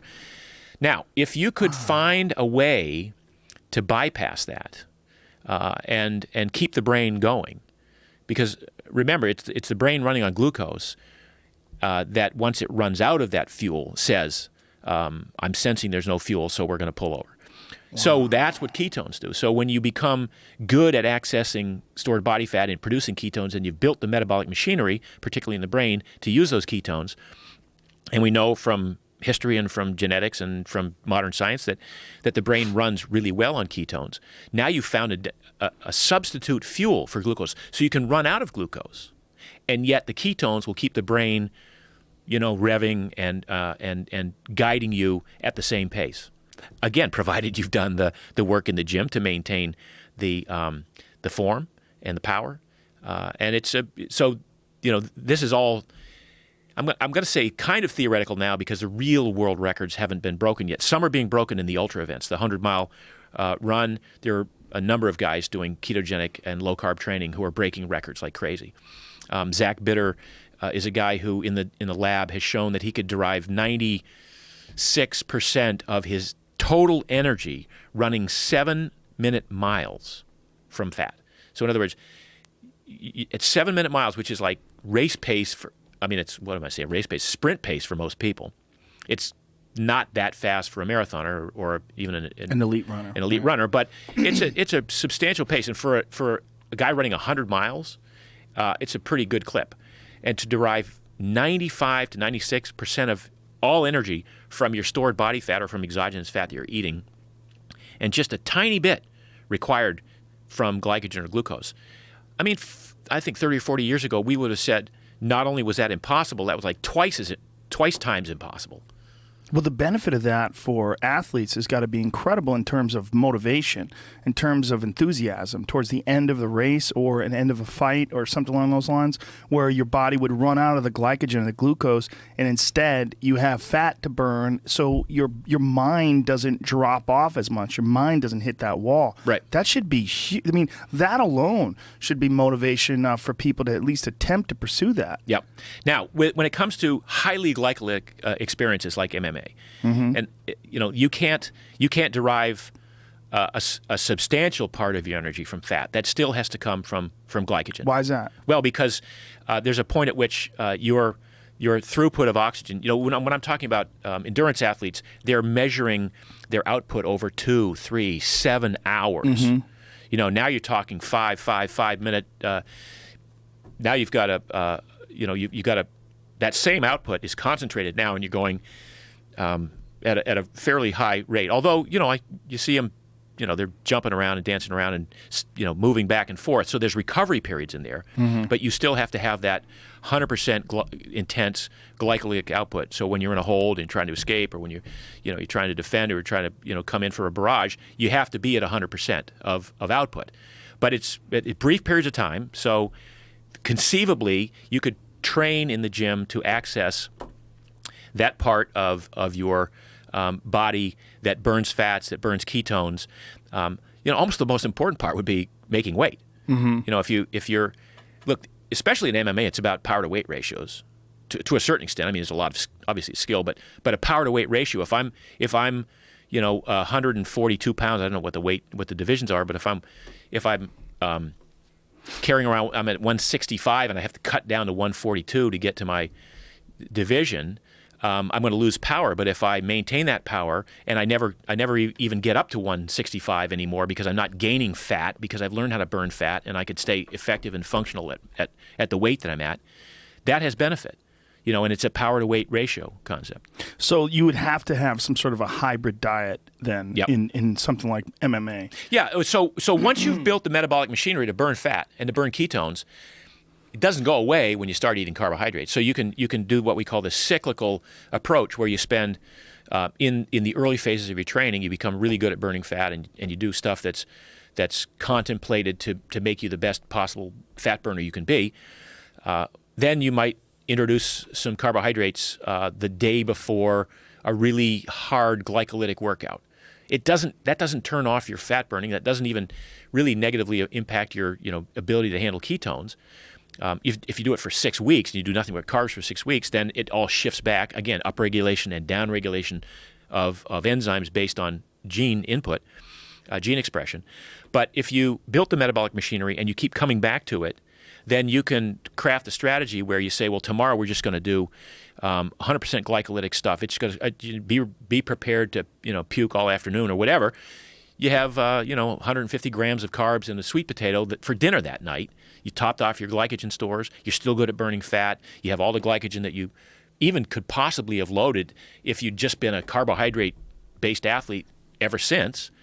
You just pick the times when you're going to up the ante with extra carb intake, and you make sure it's not sugar, but it's a good a starchy carb, in this case something like a sweet potato or yam or something like that. So how do you regulate the amount of sugars that are in your body? Do you limit the amount of fruit that you eat? Do you personally? Can you eat as much fruit as you like?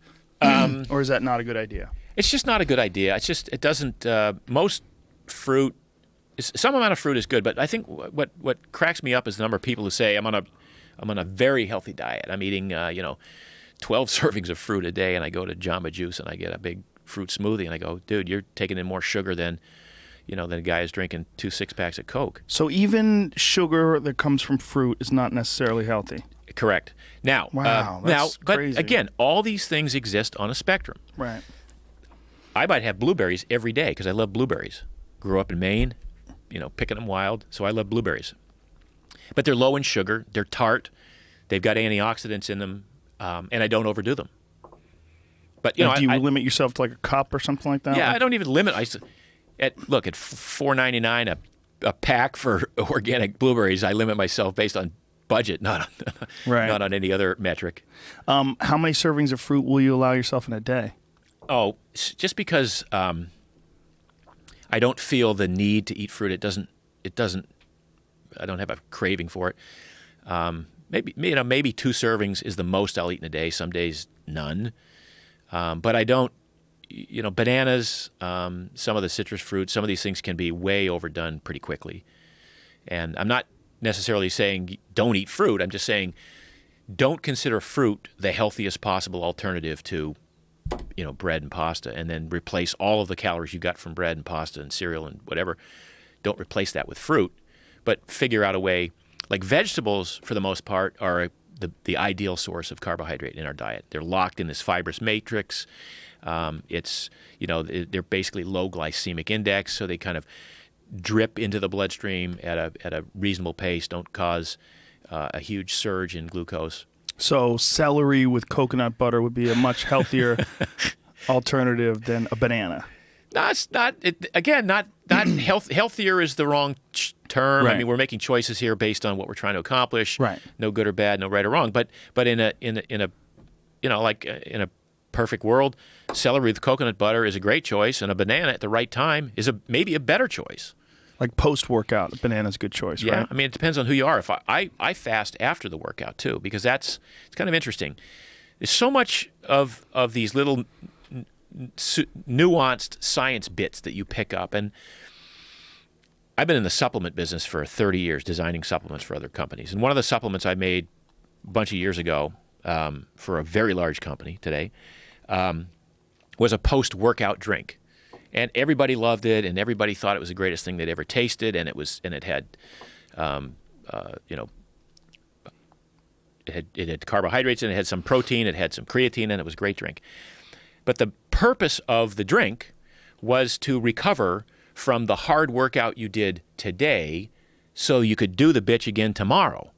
And that's not how I train anymore. So I don't do 2 hard days in a row. So for that particular purpose, if you're going to train hard every day and you want to replace glycogen, then that's a strategy and that's a choice. If you say, well, we're going to do some hard glycolytic work today, we're going to, for whatever reason, going to do some hard glycolytic work tomorrow, then let's have a post-workout high-carb, relatively high-carb supplement, because there's this window in which the body manufactures glycogen, refills glycogen stores at a higher rate just post-workout. That was the whole reason for the post-workout meal. That's why people like to drink chocolate milk, right? Exactly.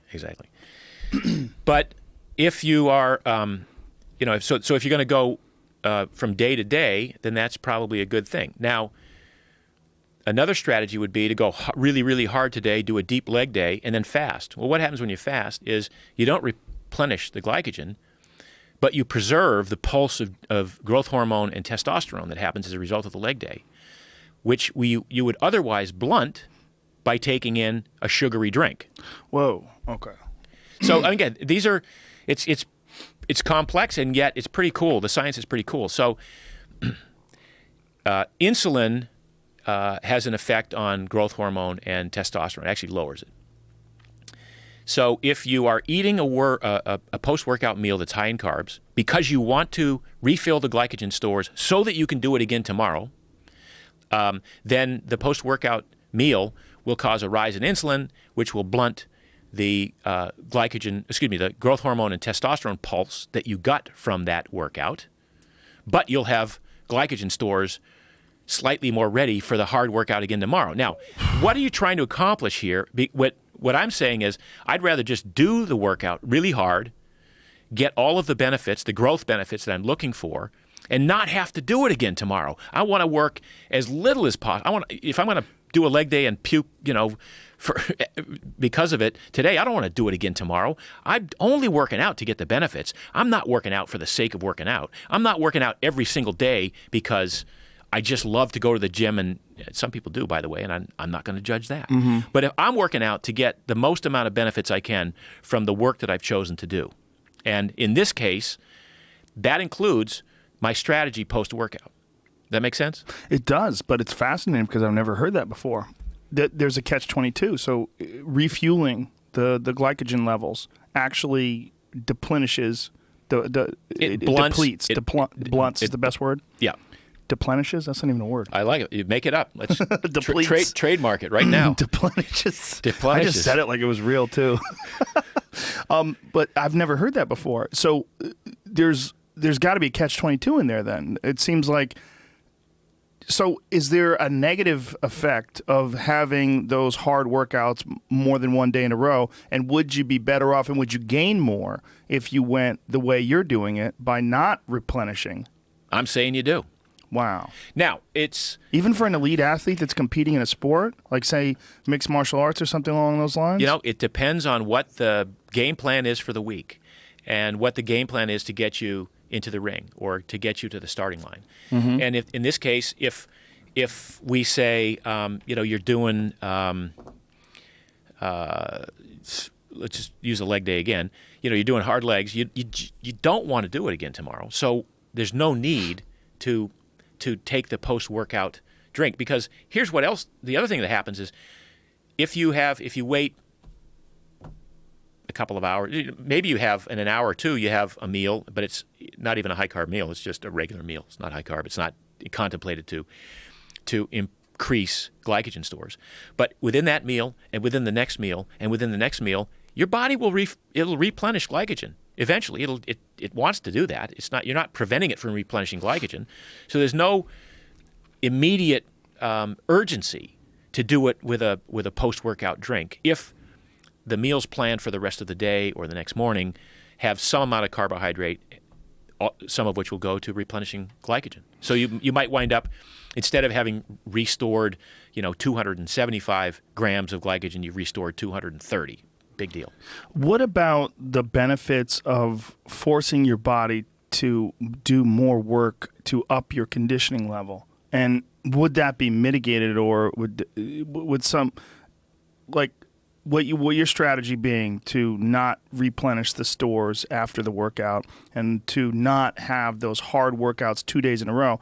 If you instead had the hard workout, went through your idea of allowing your body to have its natural uptake of testosterone and growth hormone because of that hard workout, then giving yourself adequate time to recover before engaging in the next hard workout, would you in fact have more progress than slamming your head up against the wall, which is, at least with like wrestlers and for mixed martial artists, a lot of the time, that's the standard operational approach, is to beat your body down, to be absolutely exhausted. And do you think that's in fact maybe counterintuitive? I totally think that is. Wow. I mean, the notion that, and again, this is endurance sports and mixed martial arts are very similar in it's about pain management. It's about managing literally pain and perceived pain and exertion over time. So, to the extent that you can train in the gym in selective areas that all come together in the fight, that's a legitimate choice. But another choice, and the one for the last 30 years, is sort of the Rocky Balboa choice, which is just go hard every single day, right, and build up because maybe when mental it comes toughness. Maybe it's the fifth round, and mental toughness really comes to play there, and you're able to dig deeper just because you know how to beat yourself up. Yeah. So it's not to say that one's better than the other. They're just alternative strategies. One of the greatest runners the country ever produced, Steve Prefontaine, was fairly talented. He was not the most talented runner in the world. And he would go to the starting line, and he'd look at some guy who was clearly more talented, but they'd run the similar times, and Prefontaine would look him in the face and go, "Dude," he said, "you may be more fit and more talented than me, but I'm willing to die for this. I'm willing to hurt more." And he was, and he could dig deep, and maybe it was a result of his 120-mile weeks of training, and beating himself up every day. I suppose there's value in that in a sport where, from the time the gun goes off till the time you cross the finish line, you're never saying to yourself in a marathon, "Fuck, this is fun. Let's do this again." You never, if you're at the elite level, you never say that. Right. So it's about pain management, and there's a legitimate strategy in maybe having some days where you do what I outlined and some days or some weeks where you do what you outlined. Are they mutually exclusive, though? Like, here's the question. Like, do you have to beat yourself up in order to be mentally tough? Can't you be mentally tough just through meditation I agree. visualization? I don't think you have to beat yourself up to be mentally tough. And the danger there is you literally beat yourself up. The danger is you overtrain. And maybe doing that and trying to force yourself into these mentally tough exercises is actually a form of weakness, because you're not able to look at your body objectively. You're not able to assess it in more of a scientific fashion. I mean, I'm telling you, back in the day when I was doing training for marathons and triathlons, I defined my self-worth as based on the previous workout I'd done. Yeah. And you skip a day and you feel like a slacker and a poser and a loser, and yet. I was chronically overtrained all the time. I wish I had those days back, because, my career would have been extended. And on the other hand, if I had them back, I probably wouldn't have arrived at where I am today through the pain and the suffering and the sacrifice. Right. And trying to figure out how to fix that. Yeah. My friend Steve Maxwell, who's a strength and conditioning coach, says that you should monitor your heart rate every morning. And if your heart rate is over a certain beats per minute, it's over what it's naturally normal, 5+ beats per minute, you should take the day off. That's one modality. That's one protocol. There's now heart rate variability, which looks beyond what the heart rate is and looks at the time between the beats, and suggests that if there's greater variability, if there's more time, or there's 0.8 seconds here and 1.1 second here and 0.7 and 1.1, that's better than having 0.9, 0.9, 0.9, 0.9. It's sort of counterintuitive, because you'd want the heart to beat metronomically. Yeah. But if it's beating metronomically, it's a sign of overtraining. And really? Yeah. Overtraining? It's a sign of... Even if it's a low heartbeat? So if you wake up and you got 40 beats per minute, but they're all the same equal beats. Yeah, I mean, that's not going to happen. It's typically going to be higher if you've overtrained, as well as having a metronomic interval to it. Now, but there are programs you can get. So you can wear your heart monitor and get these HRV, heart rate variability programs, and they'll literally tell you, they'll score you for the day. Do you use those? I don't, primarily because I have premature ventricular contractions. So I'm now at 62. I've been doing this for 40 years. Actually 50. I started running when I was 12. Jesus. To and from school, just like that nut brown African lad, with my Converse, sneakers on. And so I've been doing this a long time. And I spent so much of my career, stupidly, foolishly, maxing my heart rate out every day. So I've written about this for the last 2 decades, about how training for endurance competition is somewhat antithetical to health, and certainly training the way we used to, which is accumulating miles and miles and miles at a heart rate that we call the black hole, which is it's too high to benefit on a regular basis, but too low to create sort of the interval training deal. It's again, explain it in the book, but we spent years and years and years, decades, training a lot of athletes at, say, anywhere from 75 to 85% of their max heart rate for an hour, 2 hours, 3 hours at a time. Well, over time, the heart responds to that and gets thicker. The heart muscle gets thicker and thicker.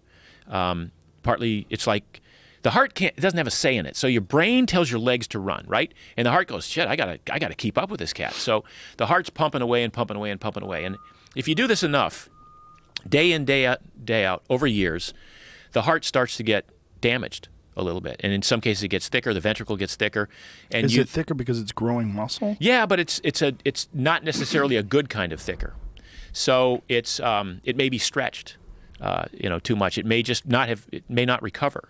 When you go to the gym and you say we're going to do 200 preacher curls of 75 pounds, you're going to say, well, maybe your biceps can handle that, Joe, but mine can't. So, because they'll fry, they'll shred, but you feel it. The pain is there.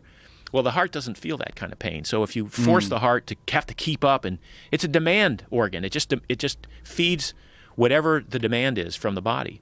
And if that's held at too high a heart rate for too long, over decades, it can manifest itself in problems.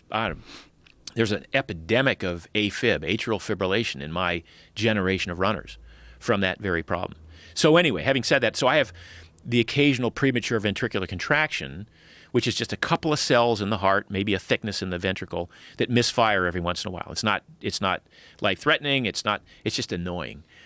But it makes my HRV look really good because I have this big interval between beats sometimes, But it's a false positive. Wow, that's fascinating. So you don't necessarily monitor your heart rate because of that? No. So you kind of more go on the way you feel. Yeah, and again, I'm at my age. I just want to have fun. I just want to play. Right. I'm not seeking to win any age group competitions anymore. Those days are long behind me. It hurts too much. It's too much.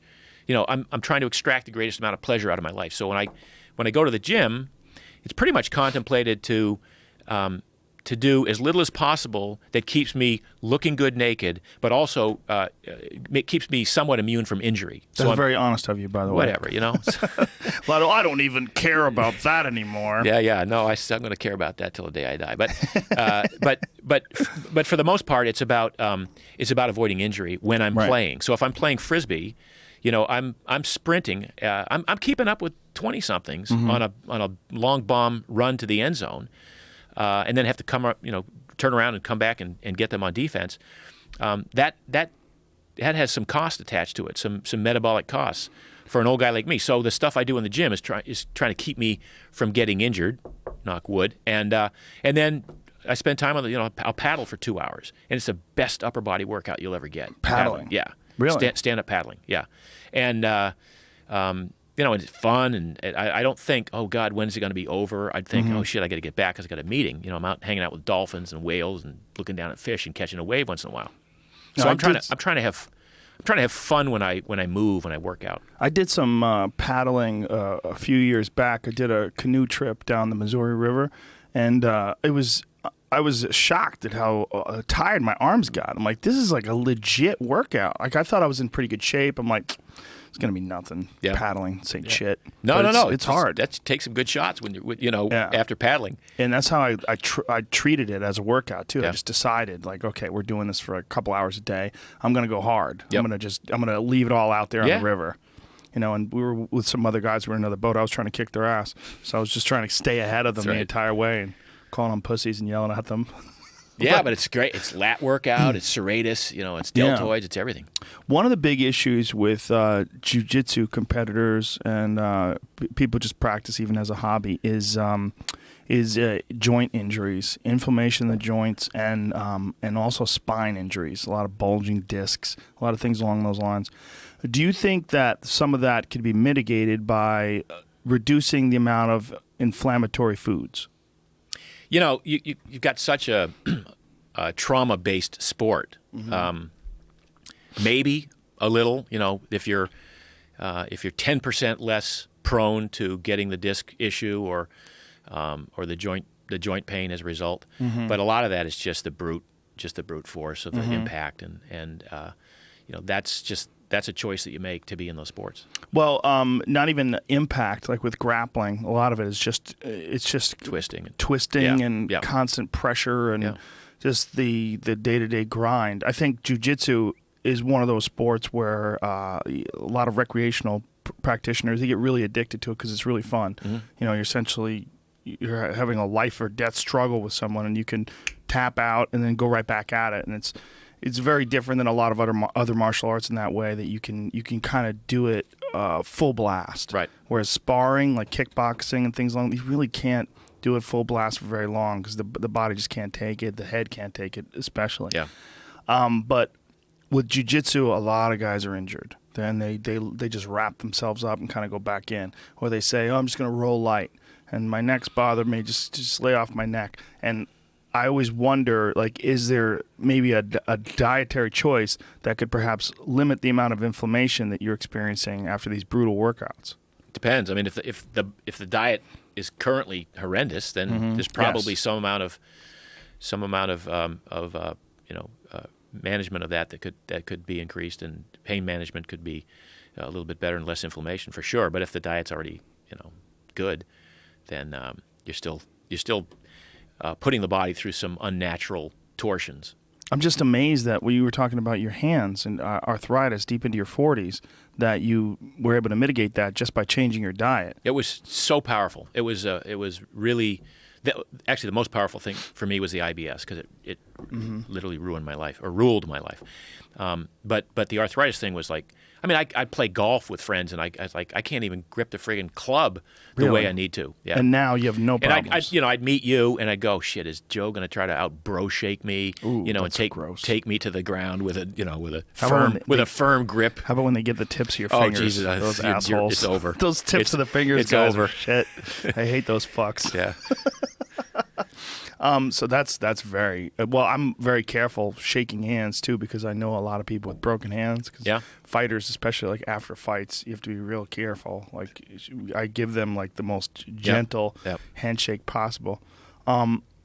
What other ways do you think there are dietary ways to reduce inflammation other than reduction of grains or elimination of grains? I say if you get rid of the industrial seed oils, so you replace the soybean oil, the canola oil, the corn oil, and look at the labels of the ingredients, because they're all over the place. What is what's the different mechanism in the body as far as like the way your body processes soy oil, corn oil versus coconut oil? It's just the profile of fatty acids, and these are polyunsaturated fatty acids, and sometimes they're partially hydrogenated, sometimes they've been processed with sort of nasty processing agents like nickel, and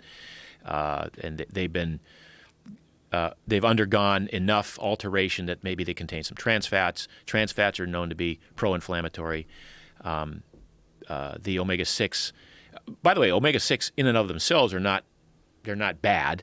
There's omega-3, there's omega-6, there's 9, there's 7, there's 12, there's all these, but the 3 to 6 ratio is the one that's gotten the most press over the last decade. Omega-3 fatty acids that are found in fish, krill oil or fish oil, things like that. Do you supplement with fish oil? A little bit, yeah. Not a lot, but a How little much? bit. Couple of capsules every other day. Oh, really? Yeah, Every yeah. other day? Yeah, I'm just, and I manufacture them too. I mean, it's part of my line of products. But because my diet is pretty much based on an otherwise healthy intake of omega-3s, and more importantly, a reduction of omega-6. So it's not that omega-3s are by themselves anti-inflammatory. They are, and omega-6 are pro-inflammatory, but it's this ratio. There's some requirement for omega-6 in the body, but when the ratio gets way thrown off, it tends to be a pro-inflammatory reaction. And where do omega-6s come from? Those are the industrial seed oils that we talked about. And so there's a slight benefit to having some industrial seed oils? Well, no. There's a slight benefit to having omega-6 from Right. other sources. So What are the other sources? Most fish will also have O6. They're everywhere. They're in any kind of fatty food. Nuts will have them. That's probably the source that most people on the paleo movement get the omega-6 from.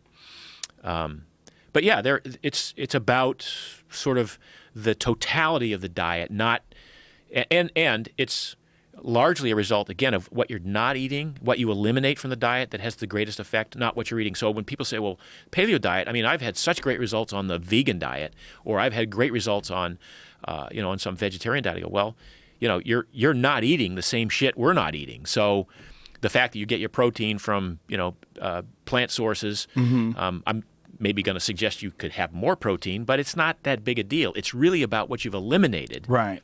That has the greatest impact on your health. Yeah, I have conversations like that often with people that are vegan, where they start talking about all the different things they eat, how much better they feel. And I tell them, listen, I eat all the same things you eat. Yeah. Like, my diet is pretty vegan other than meat. Yeah. I mean, most of what I like this morning, what I had, I drank a kale shake. So I blend kale with cucumbers, and I know it's gross, but it makes me feel amazing. I blend kale with cucumbers, garlic, celery, ginger, and a pear. I throw a pear in, and I blend that up. Oh, and a half a beet. I blend that all up, and I ate an elk steak. So Nice. the two things together, Yeah. that's what I eat. That's my lunch. That's what I had. Yep. I didn't eat breakfast. I just ate lunch today. Now, how does the kale shake taste? Like shit. Yeah, Doesn't taste good. So one of my rules is I don't. One of my rules is I don't put anything in my mouth that doesn't taste awesome. But it feels good, man. I'm Okay. telling you. I eat that. I get this burst of nutrients. I'm gonna keep doing it. All right. Well, it's I'm not gonna too argue not. terrible with a full pear in. Yeah. Because the full pear. I mean, it's a big Bartlett pear. It blunts a little bit of the It's garlic. very it's very sweet. Yeah. But is that too much sugar? That one pear? It depends on what your sugar load is over the course of a day. If that's the only sugar you get, pears are pretty high in, they're pretty high in sugar. But if it's a whole pear, I don't think it's. I eat a pear before a yoga class too. That's what I always that gets me through a yoga class. Because I feel like is pears your favorite fruit or something? I like pears. Man. Wow, Is that good okay? for you. It's totally good. You're the first guy I've known that's favorite fruit is a pear. Really? I mean, I like a pear, but I like mangoes. Yeah. Mangoes are my also favorite. mangoes are awesome. Yeah. I take sliced mangoes. I'll do that. What would be better, pears or mangoes? No. It's No difference. No difference. But fruit is what I usually choose before I work out. But now I'm thinking that maybe fruit is a little too high in sugar. Listening to you, or I should limit the amount of it I have in a day. And again, if you like where you're at and everything's good and life is wonderful and you enjoy it, then I'm not going to tell you to stop doing it. Well, But I'm all about optimizing. Yeah. I mean, if I can chug down those kale shakes, I'm obviously willing to eat some horrible shit to feel better. It's not that horrible. I kind of exaggerate a little bit. My tolerance for gross food is pretty high. I can eat it. Did you ever eat any of that shit on Fear Factor? Yeah, I ate a bunch of shit. Oh, good. I ate eyeballs, sheep's eyeballs. I ate super worms. Those worms they use on cadavers to clean up bones. Yeah. I ate tomato hornworm. That was pretty gross. I ate a Madagascar hissing cockroach. That was the one. That's the one I think I would have drawn the line at. That one was the easiest to do. Really? Yep. All right. Yeah, it's all psychological. That's chewy, but it's very mild. Like it has almost no flavor. It was all just in your head. That was no big deal at all. The really hard things to eat, it's really interesting. The smells were probably the hardest part. And a big factor in the smell was they would add this really expensive cheese. They would go to this Beverly Hills, what is a fromage? What is one of those fucking places called where they sell the cheese? Fromagerie? Anyway, it was a very expensive type of French cheese that just smells like fucking death. Because cheese, a big part of what makes a cheese fragrant or interesting is the culture, which is actually bacteria. Yeah. So we would buy this bacteria-laden cheese that smelled so fucking bad. They would take it and they would open the little cup, the little plastic tub in front of me and stick it in front of me. I would be like, oh! And they'd be like, dude, that shit is expensive, really expensive. And we would throw that into like a blender full of maggots, and that's what would make it disgusting. The maggots on their own really didn't have that much of a smell or taste. Yeah. It's more psychological than it is anything. Yeah. A lot of the stuff on Fear Factor. And then there was a lot of it was just the sheer volume. Like they would have to drink, a gigantic blender filled with this horrible shit. And just the amount of mass that you're putting in your body, and you have like 3 minutes to do it or whatever. And keep it down. Yeah. I think we gave them they had to keep it down for like 30 seconds or something like that. So that at the end of that 30 seconds, they would sprint towards Would everybody hurl? Oh, yeah. I saw more people. I've probably seen more people throw up than like a very small percentage of the population. Than most ERs, right? Yeah, well, maybe ERs would have me. Like nightclub bouncers might have me. If you put in 20 years as a nightclub bouncer, you probably see more people puke than me because you're seeing it every night. With me, it was only 1 day a week. Yeah. But 1 day a week, I would watch at least 2 people just fucking hurl. Just projectile vomit. Yeah. But again, more psychological than anything. The actual taste of those things, especially the roach, was nothing. It's like really no big deal. Like if I was starving somewhere and I found like a big batch of hissing cockroaches, those Madagascar ones, I would definitely scoop those up and eat them. Well, there's a bar company called Exo that makes their bars out of cricket protein, and I'm an investor in their company there, and I'm fascinated by the concept that 1.5 billion, 2 billion people around the world eat insects all the time and think nothing of it. Yeah. Well, that's what a lobster is. Yeah. One of the things that we found out when we did Fear Factor was that if you have an allergy to shellfish, you also have an allergy to roaches. Right. We found that out the hard way because a guy who listed shellfish as an allergy ate a roach and got really sick. And we had to take him to the ER. They got to give him an adrenaline shot, the whole deal. So the enzymes apparently are very similar. But you could eat those bugs, and there's very high in protein and very good for you. Yep. And they could also be an excellent source of protein for a inexpensive source of protein for a lot of people. No, the cricket thing is very sustainable. It's like 20 times less resources, fewer resources than to an equivalent amount of steak. And also equivalent amount of amino acids. It's like very good profile. Yeah, that's really fascinating to me that you could get like really high quality protein from bugs. Yeah. We're prejudiced against bugs. I guess. I mean, I'm trying not to be anymore. Do you eat your bars? Oh yeah. Do you? Yeah. You eat them all the time? All the time. Do people I shouldn't like say them? all the time, just because I don't use those kind of snacks. I make my own bar, but because the guys who started EXO are really onto something, and they're trying to change the way the world thinks about sourcing protein. So the first hurdle they have to overcome is making a bar taste great and not turn people off because it's crickets. Because it's crickets, and you know, there's not like heads and antennas sticking out of these bars. It's powder. It's been ground down to a fine powder, and it basically looks and probably tastes the same as whey protein isolate does. Yeah, once it's ground down. Once it's right? ground down. Do you lose any of it when you're dehydrating it or grinding it down or turning it into a powder? It retains its properties pretty nicely. So there's no benefit whatsoever to eating it fresh? Not necessarily, no. I mean, if you can compact more into that's the beauty of I think insect protein powder is to be able to fortify foods that otherwise, you know, rather than having 40 crickets right on a stick, you know, to have the powder equivalent in a bar is kind of a neat way of doing it. I've eaten crickets like that too, like roasted crickets. Yeah, they're not they bad. don't taste bad at all. They're not bad. It's all in the head. Yeah. It really is. It's all in your mind. Like you chew them, they're crunchy, and they're roasted over a fire. They're actually not bad at all. Yeah. They're sold as delicacy in the streets of in Bangkok and most of Asia. Yeah, especially if you put some spices on them or something like that. They can actually be quite tasty. Like maybe some butter, some oil, and some spices on them. Yeah, we have these ideas about different things that are good to eat and not good to eat, and it's more based on custom than anything in a lot of ways. Yeah, I wonder how many people that are vegan would be willing to eat bugs. You know, vegan, as far as I know, it goes against their religion. Which they don't even want to use honey. No, it's crazy. That's funny you say that, because we've got a bar that we just introduced with grass-fed whey protein isolate, and it's got collagen in it. It's a great bar. And we tried to make one for the vegan community, and because it has honey in it as a sweetener, the vegan said we can't eat because it has honey. It's bees, you know. Those bees are slaves, man. Yeah, well, whatever. It's okay. Whatever they want, you know. You want to go that way. Yeah, honey is awesome. You fucks.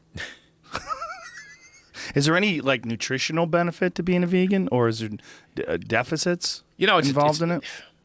I think that's probably some foods that you're not getting that would provide micronutrition that would be beneficial to you in the long run, and yet the human body is so friggin' adaptable to any sort of dietary strategy. I mean, you know, you see 8-foot tall Africans, you know, that go play in the NBA that grew up on 500 calories a day and cow patties. Yeah. You know, during the Irish potato famine, people lived for 6 weeks on shoe leather and seaweed. I mean, the human body is pretty adaptable. So you, on that one hand, you can't describe the perfect diet. So if you're choosing to be vegan and that's what you want to do, and you're mindful about it, and you're not militant about it and not trying to convince everybody else that that's what they ought to do, then go for it. Well, that doesn't exist. Yeah. There's so few people. That's almost a requirement. That's the unicorn fart. A requirement of membership.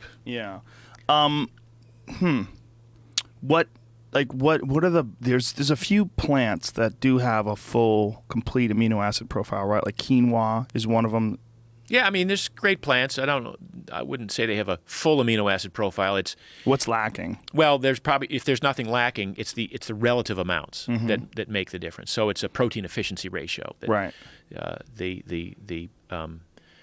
the protein amino acid score that really determines whether a protein is exceptional, and that's where the meat and eggs and that dairy and things. Yeah, someone was trying to describe that to me. The amount of broccoli you would need to get the same amount of protein and amino acids as an 8-ounce steak is something insane. It's like 2 pounds of broccoli. Yeah, it's not. I don't think it's insane. I just think it's because those same people will argue that that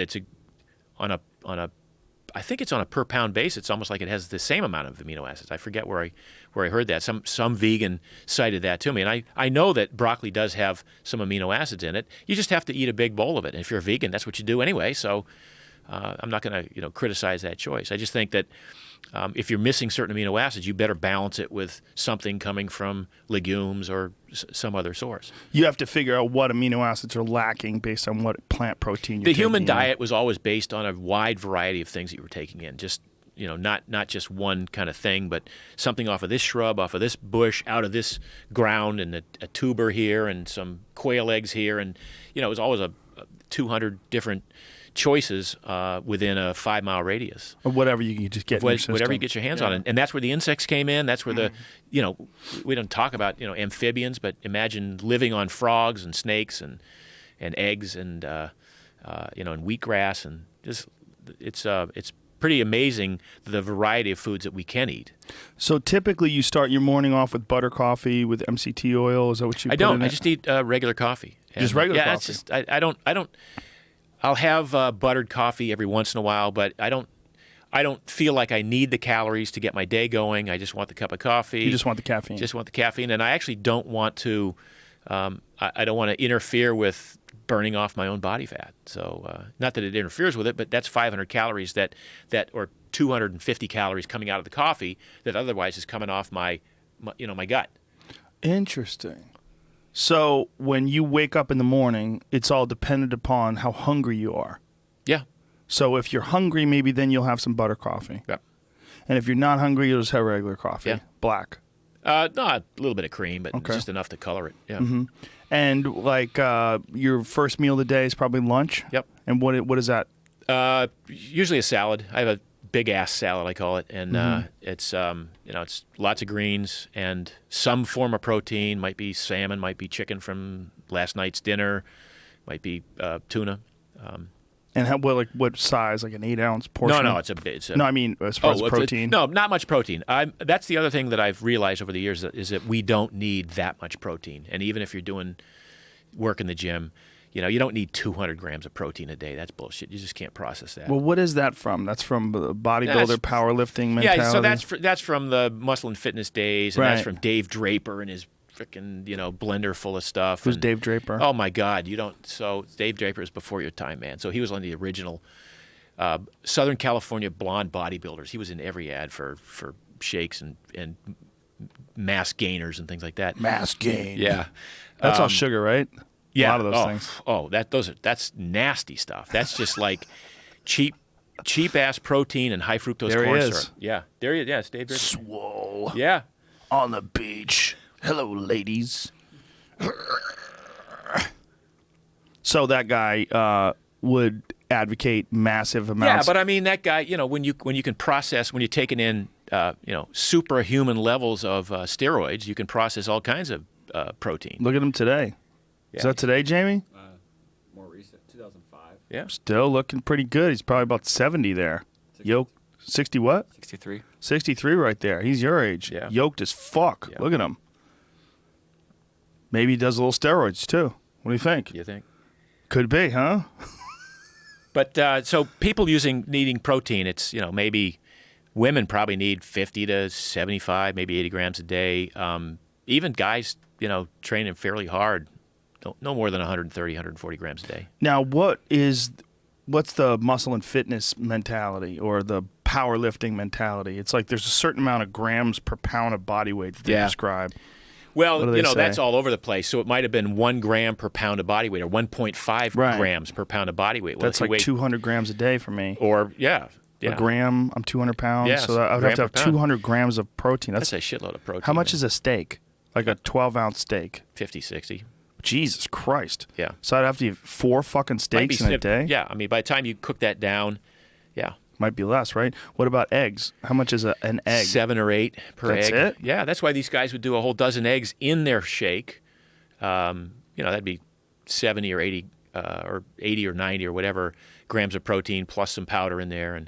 But what we learned a long time ago is the body really can't handle more than 30, 35 grams of protein at a sitting. Oh. So the rest of it turns into, Farts. Yeah. So if you're eating, that's one thing. If you've ever been around people who drink a lot of protein shakes and eat protein bars, their farts are brutal, like bodybuilder type dudes, and that's just they have too much protein, right? Yeah. Their Among system. other things, yeah. Yeah. A lot of that is, they haven't.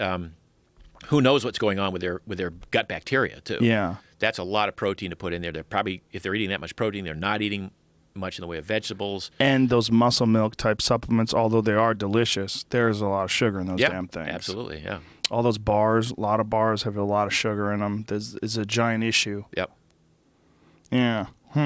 So you think that these guys, these bodybuilder guys or powerlifter guys that are operating on that inefficient method of 1 gram per 1 pound, if they had reduced it, they would still have the same amount of gains and maybe their body would operate more efficiently? Are we talking on the juice or off the juice? Oh, okay, that's a good point. Yeah. So back so to if they're on steroids, they could process back it. to your point about I'm a hard gainer and putting on muscle is difficult. Most people who are overweight don't want to hear this, but putting on muscle is much more difficult than losing body fat. If you take a 165-pound guy and you say, he says, I want to put on 20 pounds of muscle, ain't going to happen.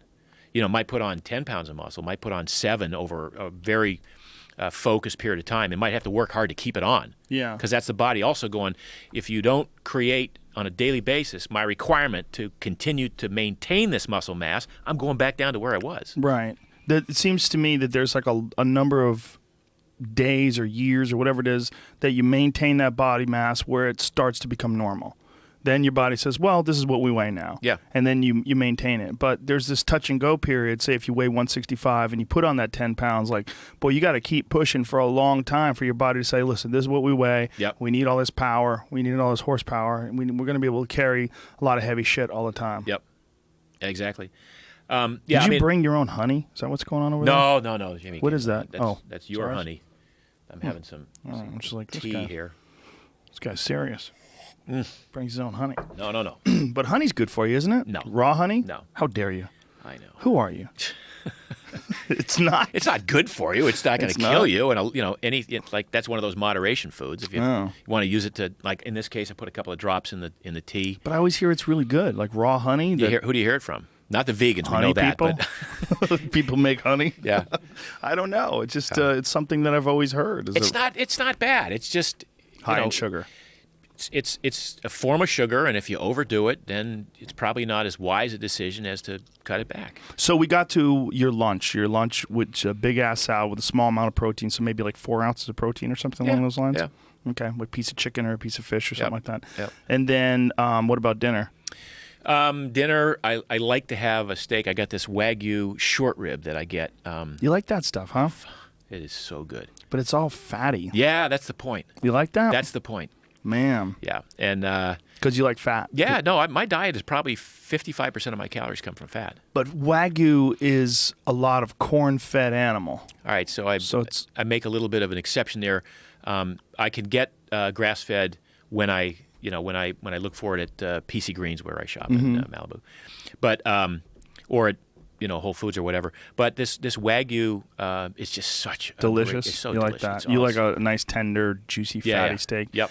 Is there any benefit? Like, what are the health benefits of eating grass-fed meat and using grass-fed cow's butter? And yeah, it's really interesting because one of the things I just kind of have to raise my eyebrows at is I hear about grass-fed whey protein isolate, right? Yes. So you have grass-fed whey protein. It's whatever they put in the drink. Well, the reason you eat grass-fed cows is because the fatty acid profile is more it's a more desirable fatty acid profile. The protein complement is the exact same in a corn-fed steak or a grass-fed steak. You just can't tell the difference in the protein. It's the fatty acid profile that's different. The other difference might be the residual hormones and antibiotics. So when they raise corn-fed beef and they start from an early age, that's not the cow's native diet. So the cow tends to get sick, get infected, and so they have to use antibiotics, and they have to use and sometimes they use growth hormone just to get them off the lot quicker. So, but the reason to have grass-fed beef is the fatty acid profile is much more desirable, and yet it's still fat. So it's just a couple of different versions of stearic acid and different versions of the saturated fat that you're talking about. So it's not even like this life or death decision that you make. Like if I have a wonderful cut of corn-fed steak, I'm going to die. And if I have grass-fed, I'll live forever. These are just choices. And if you can find a great tasting grass-fed steak, by all means have it. If you can find a relatively inexpensive, line caught wild salmon, that's probably a better choice for your stated goals than some farm-raised salmon. So yeah, the farm-raised salmon, it's problematic because of their diet, right? Yeah. But just back to the grass-fed thing. Yeah. So when you get to grass-fed whey protein isolate is 90 to 95% protein.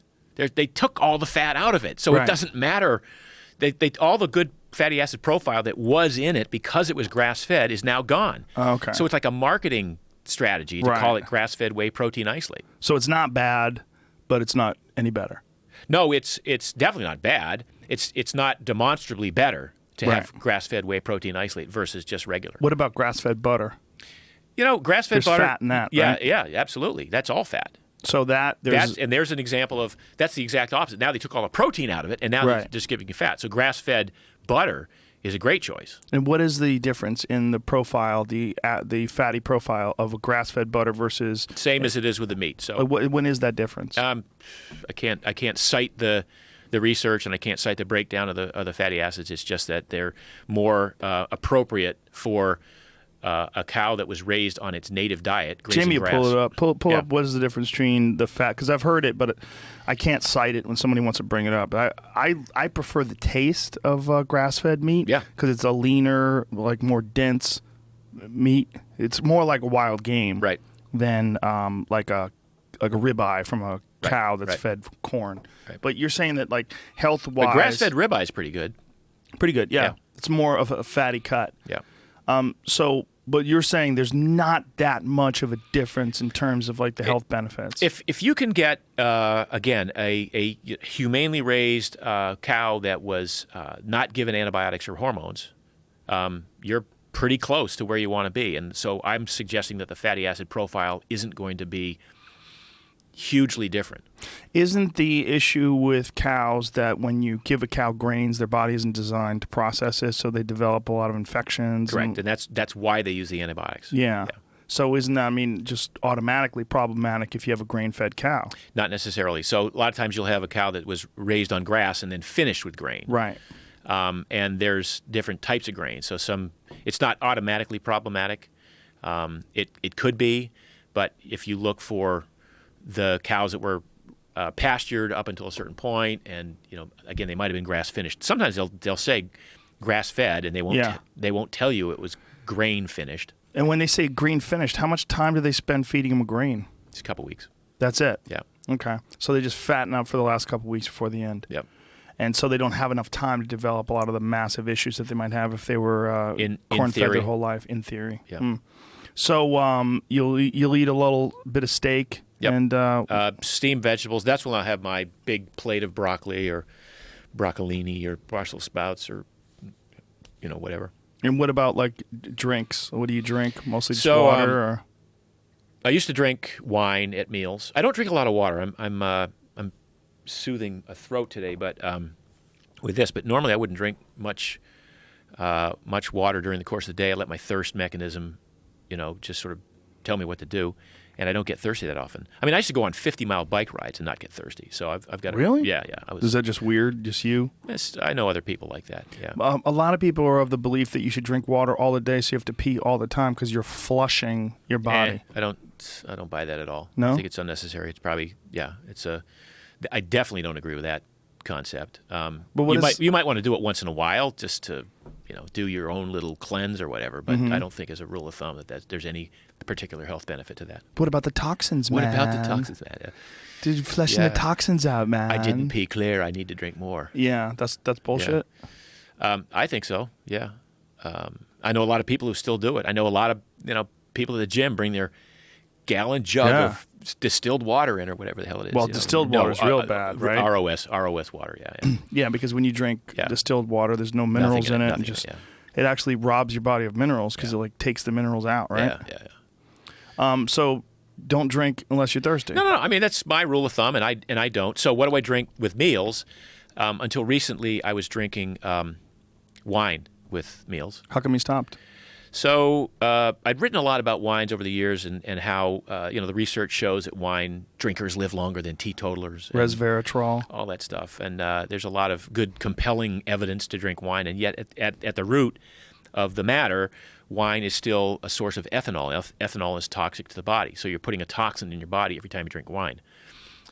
Started to look at that in my own case and realized that I wasn't sleeping as well as I wanted to. And sleep's a big thing for me. So, but I was a 2-glass a night wine drinker for 30 years. It wasn't dinner if I didn't have wine. And so I went on a 30-day, which I do often. I went on a 30-day experiment of one, see what happened. Cut out the wine, felt great, slept better. And then I never woke up hungover. I mean, my kids have never seen me. My kids are 22 and 25. They've never seen me drunk. My wife has never seen me drunk. It's not like I was abusing anything, but I had this regular pattern of drinking wine. So I went off it, and I realized that I was benefiting from it. So for the last year and a half, I really cut back on the wine. I still have a glass or two. What was the benefit that you watched? I didn't wake up at 3 o'clock in the morning and then not be able to get back to sleep for an hour. That was the big thing that I noticed for myself, was that I would fall asleep really easily, and then I would wake up 2 or 3 in the morning and have a tough time getting back to sleep. And that sort of subsided when I went off the wine. So that's the result of the effect of alcohol. Your body processes the alcohol. The alcohol is a depressant. It knocks you out. Your body processes it, and then once it's done processing it, then your sleep cycle is disturbed, so you wake up. Is that what happens? Chinese medicine says that that's when your liver is working at 3 o'clock in the morning. So maybe that's when the real processing was starting to take place. Or when I don't know, what, I'm not a huge adherent of Chinese medicine. I'm not suggesting that it's not an important thing to look at. But in my case, the sleep benefited tremendously.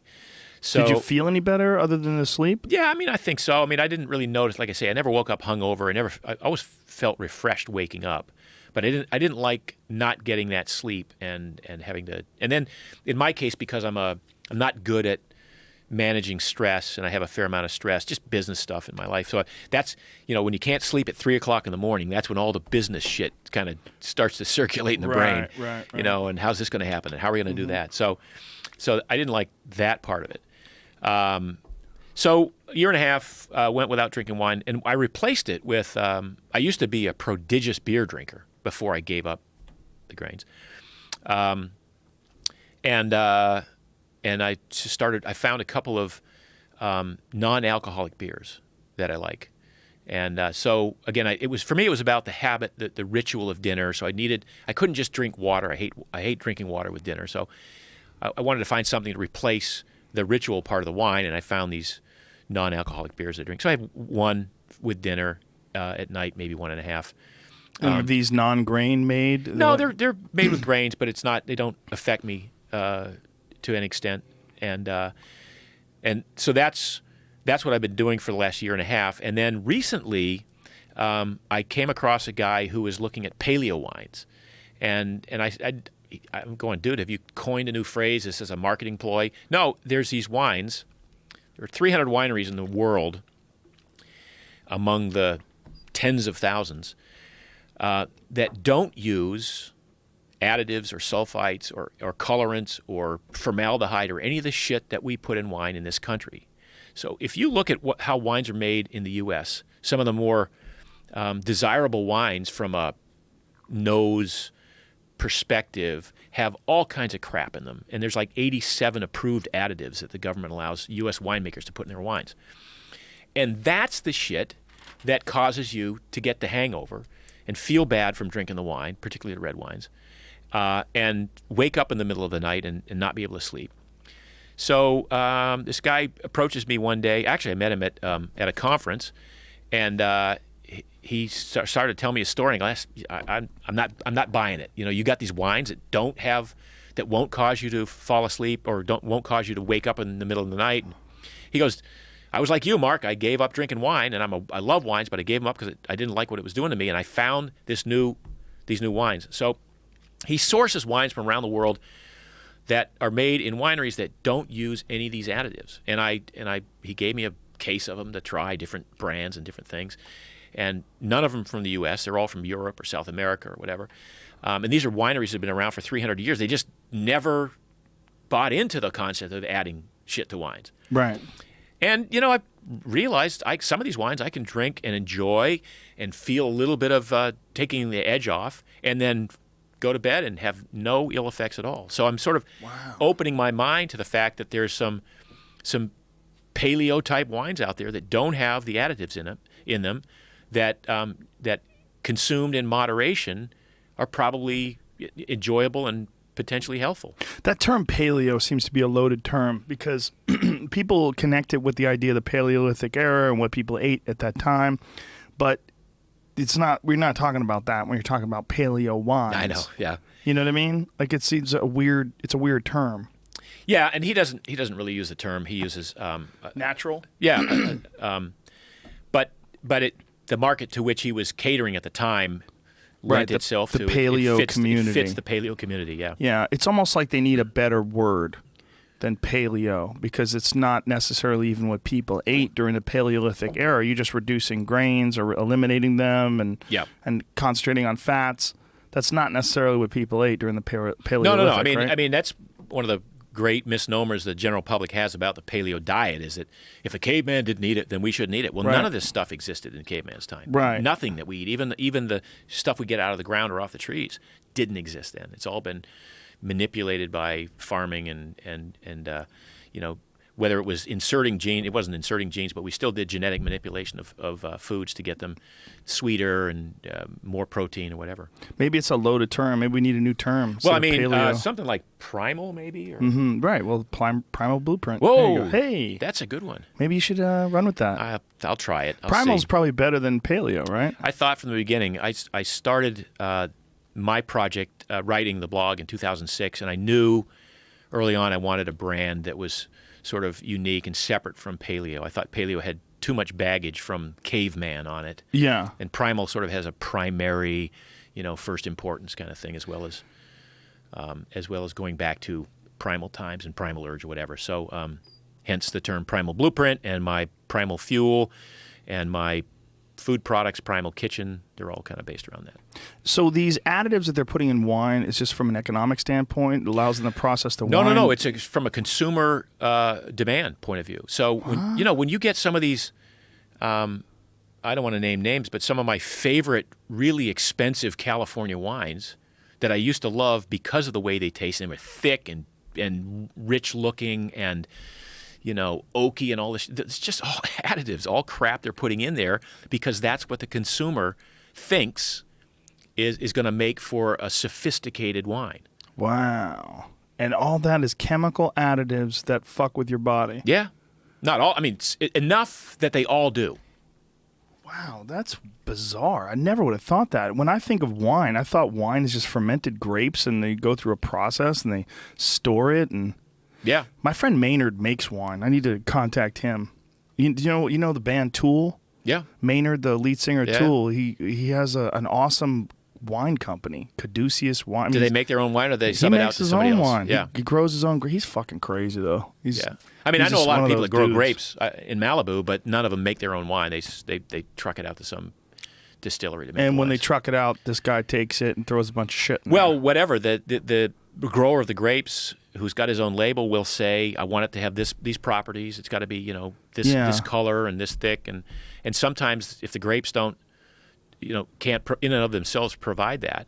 I mean, a lot of the stuff comes from a lot of the tannins in wine come from the grape skin. Mm-hmm. And to get the deep, rich color, you have to mash the grapes up and the skin up even more and more and more. So more of that tannin. To get the deep red colors in the wine, they have to provide more of the skin. and that's what's causing a lot of the tannin. So for some people who have issues with that you hear about the histamines in wine. Mm-hmm. Again, that's the marketplace demanding a deep red wine, and So it's the color issue. part of a color. It's could be color, could be, again, some of the adding sugar to the wines. A lot of the U.S. wines have a lot of sugar in them, like a fairly high sugar content. The guy I'm talking about here, who led me down this road and sort of opened my eyes to this, he's been in ketosis for 2 years, and he couldn't drink wine because the sugar would take him out of ketosis. The sugar in wine. So that's sort of one of the reasons he got started on it. He was a lifetime wine drinker, grew up in wine country up in Sonoma, and had dealt in the business and sort of left it because he got disenchanted, and then came back when he discovered that there are these wines that have no sugar, that have no minimal sulfites. I mean, all natural fruits and vegetables have some amount of sulfites, but not added, no added sulfites, and none of these 80 or so approved added ingredients that can affect the color and the smell and the thickness. That is really interesting. That's something I never even considered. I never even thought there was additives in wine. I just thought it was just grapes. I thought it was pretty simple. Well, is there American companies that do this? Is there anything local? I don't know. I mean, he's the things that he's given me are all from other countries. That sounds so intuitive that we grow so much wine in California, but to get wine without any shit in it, you'd have to get it from Europe because we're so concentrated right now, at least this part of the country is, on natural foods and grass-fed beef and organic vegetables. The fact that we would have wines that almost primarily, that's nuts. No, it is. And it may be that that he hasn't sent me any that are from the U.S., but most of these are from other. And where would you order something like that? I want to try that now because I like wine. I love red wine. Dry Wine Farms is the name of the company. Dry Wine Farms. All right. Dry. Yeah. I always think of dry as that's like the way that, like the kind of white wine that people like. A dry white wine, right? Yeah. I just never would have believed that it was the additives that are causing all those issues. Well, so now we're back to that initial discussion we had about it's what you don't eat that really affects you more than what you do eat. And so if you're getting, you're eating appropriately grown cuts of meat and organic vegetables, and you're cutting out cutting out the industrial seed oils, cutting out the sugar, cutting out the processed grains and some of the other grains, and in their place you're cutting out, in this case, crappy wine and substituting fruits, vegetables, meat, fish, fowl, eggs, nuts, seeds, and now we have, again, if we want to enjoy life, and that's one of the things that we might consider an enjoyable part of life is partaking of a glass of red or white wine with dinner. Now it's kind of back on the menu for some people. That's interesting. That's really interesting. But it's not necessarily on the menu for you. No. So, and having said that, I'm not finding myself back in that situation where I'm drinking wine with dinner again, because I still recognize for myself that it's the ethanol that I'm not. Intuitively, I don't like putting that amount of ethanol in my body on a regular basis. So once in a while, as a hormetic, insult, if you will, that's fine. The body will adapt to it and use it as to its benefit. But on a regular basis, probably so just the sheer alcohol content of wine was causing an issue. It wasn't just the additives. No. So the additives were probably causing the issue, because with these wines, I wasn't waking up in the middle of the night, and I felt as if I hadn't had the wine. So what's the ethanol? Ethanol is that's the alcohol. That's the form of alcohol in the wines. Right, but it's not the additives. No. That's what you're trying to get at. Is ethanol is the alcohol in the wine. That's what gives you lit. Right. That's not what's being added. Right. Added. So, but you had decided that it wasn't the ethanol. No, it wasn't the ethanol, but I still didn't like the idea. It's not about the issues as much as it's just. It's like I can consume a fair amount of sugar over the course of a day, and not gain weight and not have it affect my blood sugar. I just choose not to because I know it's bad for me. Right. So even like a glass of wine. Once in a while is fine. Yeah, once in a while is fine. But hasn't it shown that there's some longevity benefits too? Yeah. So do you think that's the resveratrol, which is an antioxidant? No, I don't. I think I could be wrong, but my interpretation of some of these studies is that you take two cohorts of people who each of whom have a shitty diet. Mm-hmm. And are going to die of heart disease in large numbers. And you give one of the cohorts 2 glasses of wine a night, and you give the other cohort none. And over time, you look at the two groups, and you realize that the group that had 2 glasses of wine a night didn't have as many cardiac events. Probably because their blood was thin from the wine or something. It's like, it's not that it's bestowing longevity on these people; it's that they're not dying at the same rate from their shitty diet, because my guess is it's probably some artificial blood thinning that's happening or something like that. Huh. But why is it it's sort of conventional wisdom that it's resveratrol? Well, resveratrol is one of the components of wine, but you would have to drink 750 glasses of wine to get the amount of resveratrol that you can get in a resveratrol capsule. Right. There's not a lot of resveratrol in wine. There is some, and it's a well-studied, component of wine. In fact, there have been companies founded on just providing resveratrol as an anti-aging nutrient. But there's not a lot of resveratrol in wine, and and I don't think any of these studies have ever pointed to the fact that it's the resveratrol in the wine that you're drinking that's conferring longevity on this group versus that group. Do you think there's any benefit in consuming exogenous ketones? No, not on balance. I think if you're an athlete and you're looking to maximize performance, there might be places in which you could consume exogenous ketones. First of all, if you're not keto adapted, it's a joke. There's no reason to take exogenous ketones. If you're fat adapted and keto adapted, there may be a reason to take exogenous ketones in an event instead of sugar, but like, say, if you're going to run, do some but, sort of endurance I could make event. that argument, and yet, to my knowledge, there aren't many great-tasting ketone salts. So now you've got a palatability issue as well with a lot of these things. Right. Have you tried them? No, I haven't. Yeah. But I've been fascinated by ketogenic diets over the last couple of months. I've been really considering trying to... Yeah. I mean, there's some potentially good science there, but I can't give you a practical application right now where it would work, other than in some elite event where somebody was racing all out for hours and was completely keto adapted prior to the event, and was so good at using ketones in the brain that they could hold off bunking for another hour or two. So they would take some sort of a ketogenic supplement in their water or something along those lines? Yeah.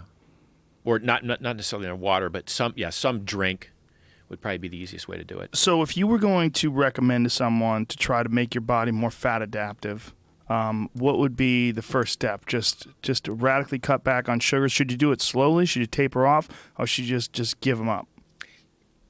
Either way, I mean, it's easier, I think, if you just give it up, you just go all in.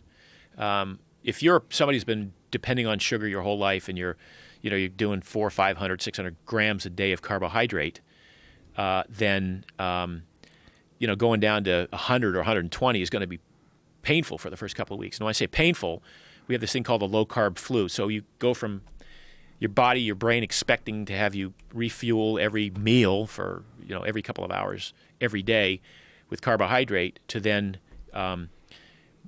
reducing it down to 120, 150 grams a day. The brain starts to go, what's going on here? I mean, the muscles haven't yet built the metabolic machinery to burn fat. They're working on it, and they're upregulating. The genes are turning on to create the enzymes, but they're not there yet. It takes about 21 days to do this. So in the process, the body is expecting sugar, and if you're trying to work out at the same time, you're going to be screwed, because now you have your sugar depleted, and you haven't learned how to burn fat yet, and the brain is depleted. And so the brain goes, I'm foggy, I can't think, I've got a headache, I'm dizzy, this sucks, I'm going to eat a bagel. And that's what happened to me when I did the Atkins diet for a while, many years ago. Yeah. A lot of people get derailed exhausted the first or second week. Yeah. Yeah. So you have to not train during that time, or at least Not train. cut it way back. Don't do any glycolytic training. So just ride the bike easy, go for a hike, or do some stuff like that. But you can't really train hard when you're doing that. And how long does it take to adapt? So 1 or 2 weeks, people get through that fog, and then they'll be good.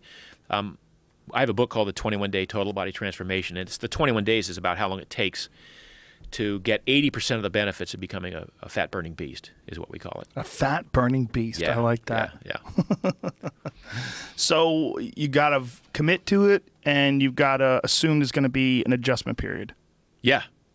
And in that adjustment period, it's not going to be, I mean, for some people it's minimal. They just feel a little bit low energy or whatever. Other people get headaches and woozy because that's the brain, again, recognizing that there's no glucose, and it hasn't yet built the metabolic machinery to burn ketones, even though the body may be producing ketones. And when the body produces ketones, you can either burn them as fuel or you can spill them out in the urine and the breath. And so a lot of people who have not yet become keto adapted, like a sugar burner, a carbohydrate dependent person, will still produce ketones if you skip 2 meals. You wake up in the morning, you're basically fasted if you're a sugar burner, and you wake up, and if you don't eat breakfast, you might smell ketones on that person's breath, or they might pee on a strip and it shows a certain amount of ketones in the blood, in the urine, because the body's just getting rid of the ketones because it can't burn them. It doesn't know how to burn them yet. So consuming exogenous ketones doesn't accentuate a ketogenic diet, or it doesn't accelerate it? I don't know enough about the clinical trials that are going on right now, but my assumption would be that if you take exogenous ketones and you're not fat adapted and keto adapted, it's not going to necessarily prompt you to become that unless you've done the dietary manipulation as well. Okay, so there's no shortcuts to that transitionary period between a glucose-based diet and a fat-based diet. There's just going to have to be a transitionary period. I think so, because like I say, I think if you skip a meal, you're producing ketones. Right. So and you're pissing them out. So adding more ketones is just going to piss out more ketones. So So you're going to show. By the way, you're going to be a superstar when you piss on the strip, because you got your ketones plus the exogenous ketones. Right. Like, but this all you're starts doing great. Yeah. But I feel like shit. But I'm doing. But the strip says I'm doing great. Right. Yeah. Okay. So the strip's not nearly as important as the actual physical performance and the way you feel. So no matter what, you're going to have to go through a trip. So if you say, look, just me, a guy like me. If I had a shitty diet, I'm eating spaghetti all day. You would recommend that for a couple of weeks, I just take it real light and make this adjustment. Make a commitment to making the adjustment in the diet, doing a fat-based diet with very low sugar, very low carbohydrates, cut out the grains entirely. You get all your carbohydrates from celery and lettuce and vegetables and some fruits, and just make a commitment to it. Yeah. And part of that commitment is I'm not going to train like a banshee for the first 2 weeks. I'll train, but I'll do easy stuff. And that's what the first chapter in our book, which should be about diet, is about training and about low-level training. And which book? The Primal Endurance book that just came out a few weeks ago. The first chapter should be about diet because that's clearly one of the most important parts. But we talk about training first because we figured enough endurance athletes would read the book that if they read the diet part first, they would continue training at the high level and embrace the diet and then fall apart. Right. So we got to get the training dialed in first for those people and say, here's why you have to cut back. Here's why you can't exceed a heart rate of 180 minus your age for the first couple of weeks training when you're doing long distance stuff. And at that rate, you'll be burning mostly fat. So you'll be accentuating what's going on the dietary side, which is restricting carbohydrates and providing more fat, more healthy fats for your body, and creating more mitochondrial biogenesis and upregulating those mitochondria to become efficient at burning fat. How long does it take before your body reaches the optimum level of mitochondria? I mean, we see athletes who are still who get 80% of their benefit the first 3 weeks, and then another 10% over the next 6 months, and then the final benefits kick in the last 6 months because sometimes you lose your top end power diminishes as you become fat adapted. So you got to get that top end power back, but that's what we build in the gym. So it's a longer process, but once it happens, so it's like 80%, and then 6 weeks later another 10%, and then 6 could be 6 months later, another 10%. So in the course of a full year, you're still slowly adapting. Yeah, I think within a year, maybe a little bit more than a year, you can, if you do everything right, you can be this completely rebuilt engine. That's amazing. So, and then there's got to be some benefits in terms of longevity, in terms of your ability to do work over long periods of time. Like, well, one of the things that's most compelling is, again, coming from an endurance community where marriages fall apart because the guy would rather go for a 100-mile ride on Sunday morning than stay in bed and cuddle with the wife, or would rather. That's why marriages fall apart? That's one of the reasons. But I thought it was money. Yeah, well, it is money. The $8,000 bike to go on the ride. So where are we going with that? Longevity. Yeah. Marriages fall apart. Yeah. So the longevity part, one of the things that happens is you train less. There's less total training time to get the results that you wanted because you're doing it methodically, and you're not just putting it all out there every day and crossing your fingers and saying, well, I'm training as much as this guy, so I better be as fast or faster than he is. Right. You're doing an approach that's very scripted and detailed and methodical on one end of the spectrum. On the other end, it's also sporadic and fractal. It's like I wake up today and I don't feel like doing what I had in my plan, take the day off. Because if today's the day you're going to go hard and you feel like shit, do not go hard. There's no magic, there's no benefit, there's no points that you gain from doing it. In fact, it'll take you down the toilet. So you learn to become intuitive about your training, and periodicity is one of the words we talk about, where you periodize. There's moments where there's times when you're going make your longer workouts longer and slower, and your hard workouts shorter and harder. And in the middle of these, be intuitive about how you feel. How much sleep did you get? Are you fueled appropriately for today's event? Do you have is there a purpose to today's workout other than just go accumulate miles because I'll feel like shit? I'll feel like a slob if I don't.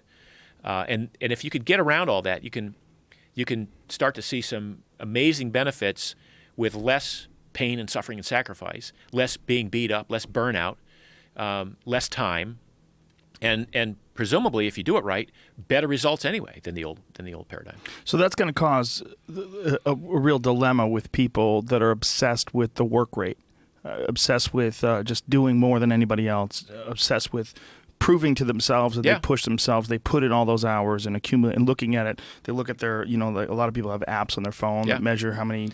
I know. Oh shit! It's 9:00 at night. We just finished dinner, honey. I only have 16,000 steps. I'm gonna walk back to the hotel or the house. Right. Because I got to get to 20. Yeah. It's bullshit. That stuff is so ridiculous.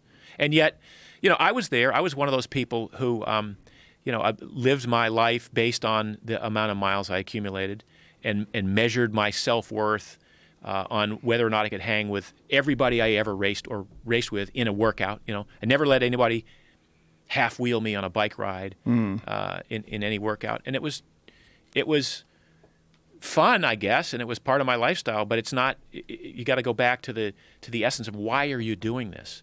If you're doing it just to hang out, people used to say, "Hey, Mark, you're so disciplined, man. You're out there and you're riding 60 miles, 100 miles some days. You're running 10. You are so disciplined." And the joke is, I'm thinking to myself, "You fucking kidding me? I'm not disciplined. Discipline is going to work and putting in a full productive 8 hours and then finding a little bit of time to work out or maybe hang out with a family. It was so easy for me to get on the bike and go put some miles in or go for a run and shrug every other duty off." And that's one of the dangers of being an endurance athlete. It's addictive. It's a very addictive pursuit. You are creating, especially if you're beating yourself up every day, you're creating endorphins, endogenous morphine-like substances that sit on those same receptor sites, the pain-killing sites and the pleasure-giving sites that you would inject heroin to achieve. Now you're just doing it naturally, and you're doing it every single day, and you crave it every day. And if you take 5 days off, you feel like shit. You go through withdrawal. So there's that part of it as well that we have to look at. Why do people do this? Yeah, the obsessive aspect of it. The obsessive aspect of it and the addictive aspect of it. Yeah. That's interesting, man. Well, listen, man, this has been probably one of the most informative and interesting podcasts I've ever done. I really, really appreciate you taking your time and coming here and sharing all this information. I'm going to have to listen to this fucking thing 3 or 4 times to get all of it and your book. So please tell us the book again, the name, and how we get. Is it Amazon? Yeah, it's on Amazon. It's Primal Endurance. It's on Amazon. My website is marksdailyapple.com. So a lot of the stuff we talk about here has been broken down into blogs. It's 4,000 posts over the last 10 years. Encourage anybody to give it a go. Well, I'm giving it a go, man. You've really convinced me. I'm sold. I'm going to radically reduce sugar. I'm going to cut out all my grains, and I'll keep everybody posted. Cool. I'll hold you to it, man. Please do. All Please right. do. I really, really appreciate it. Thank you very pleasure. much, Mark. All right, folks. We'll be back tomorrow with Hannibal Buress. See you then. Bye-bye.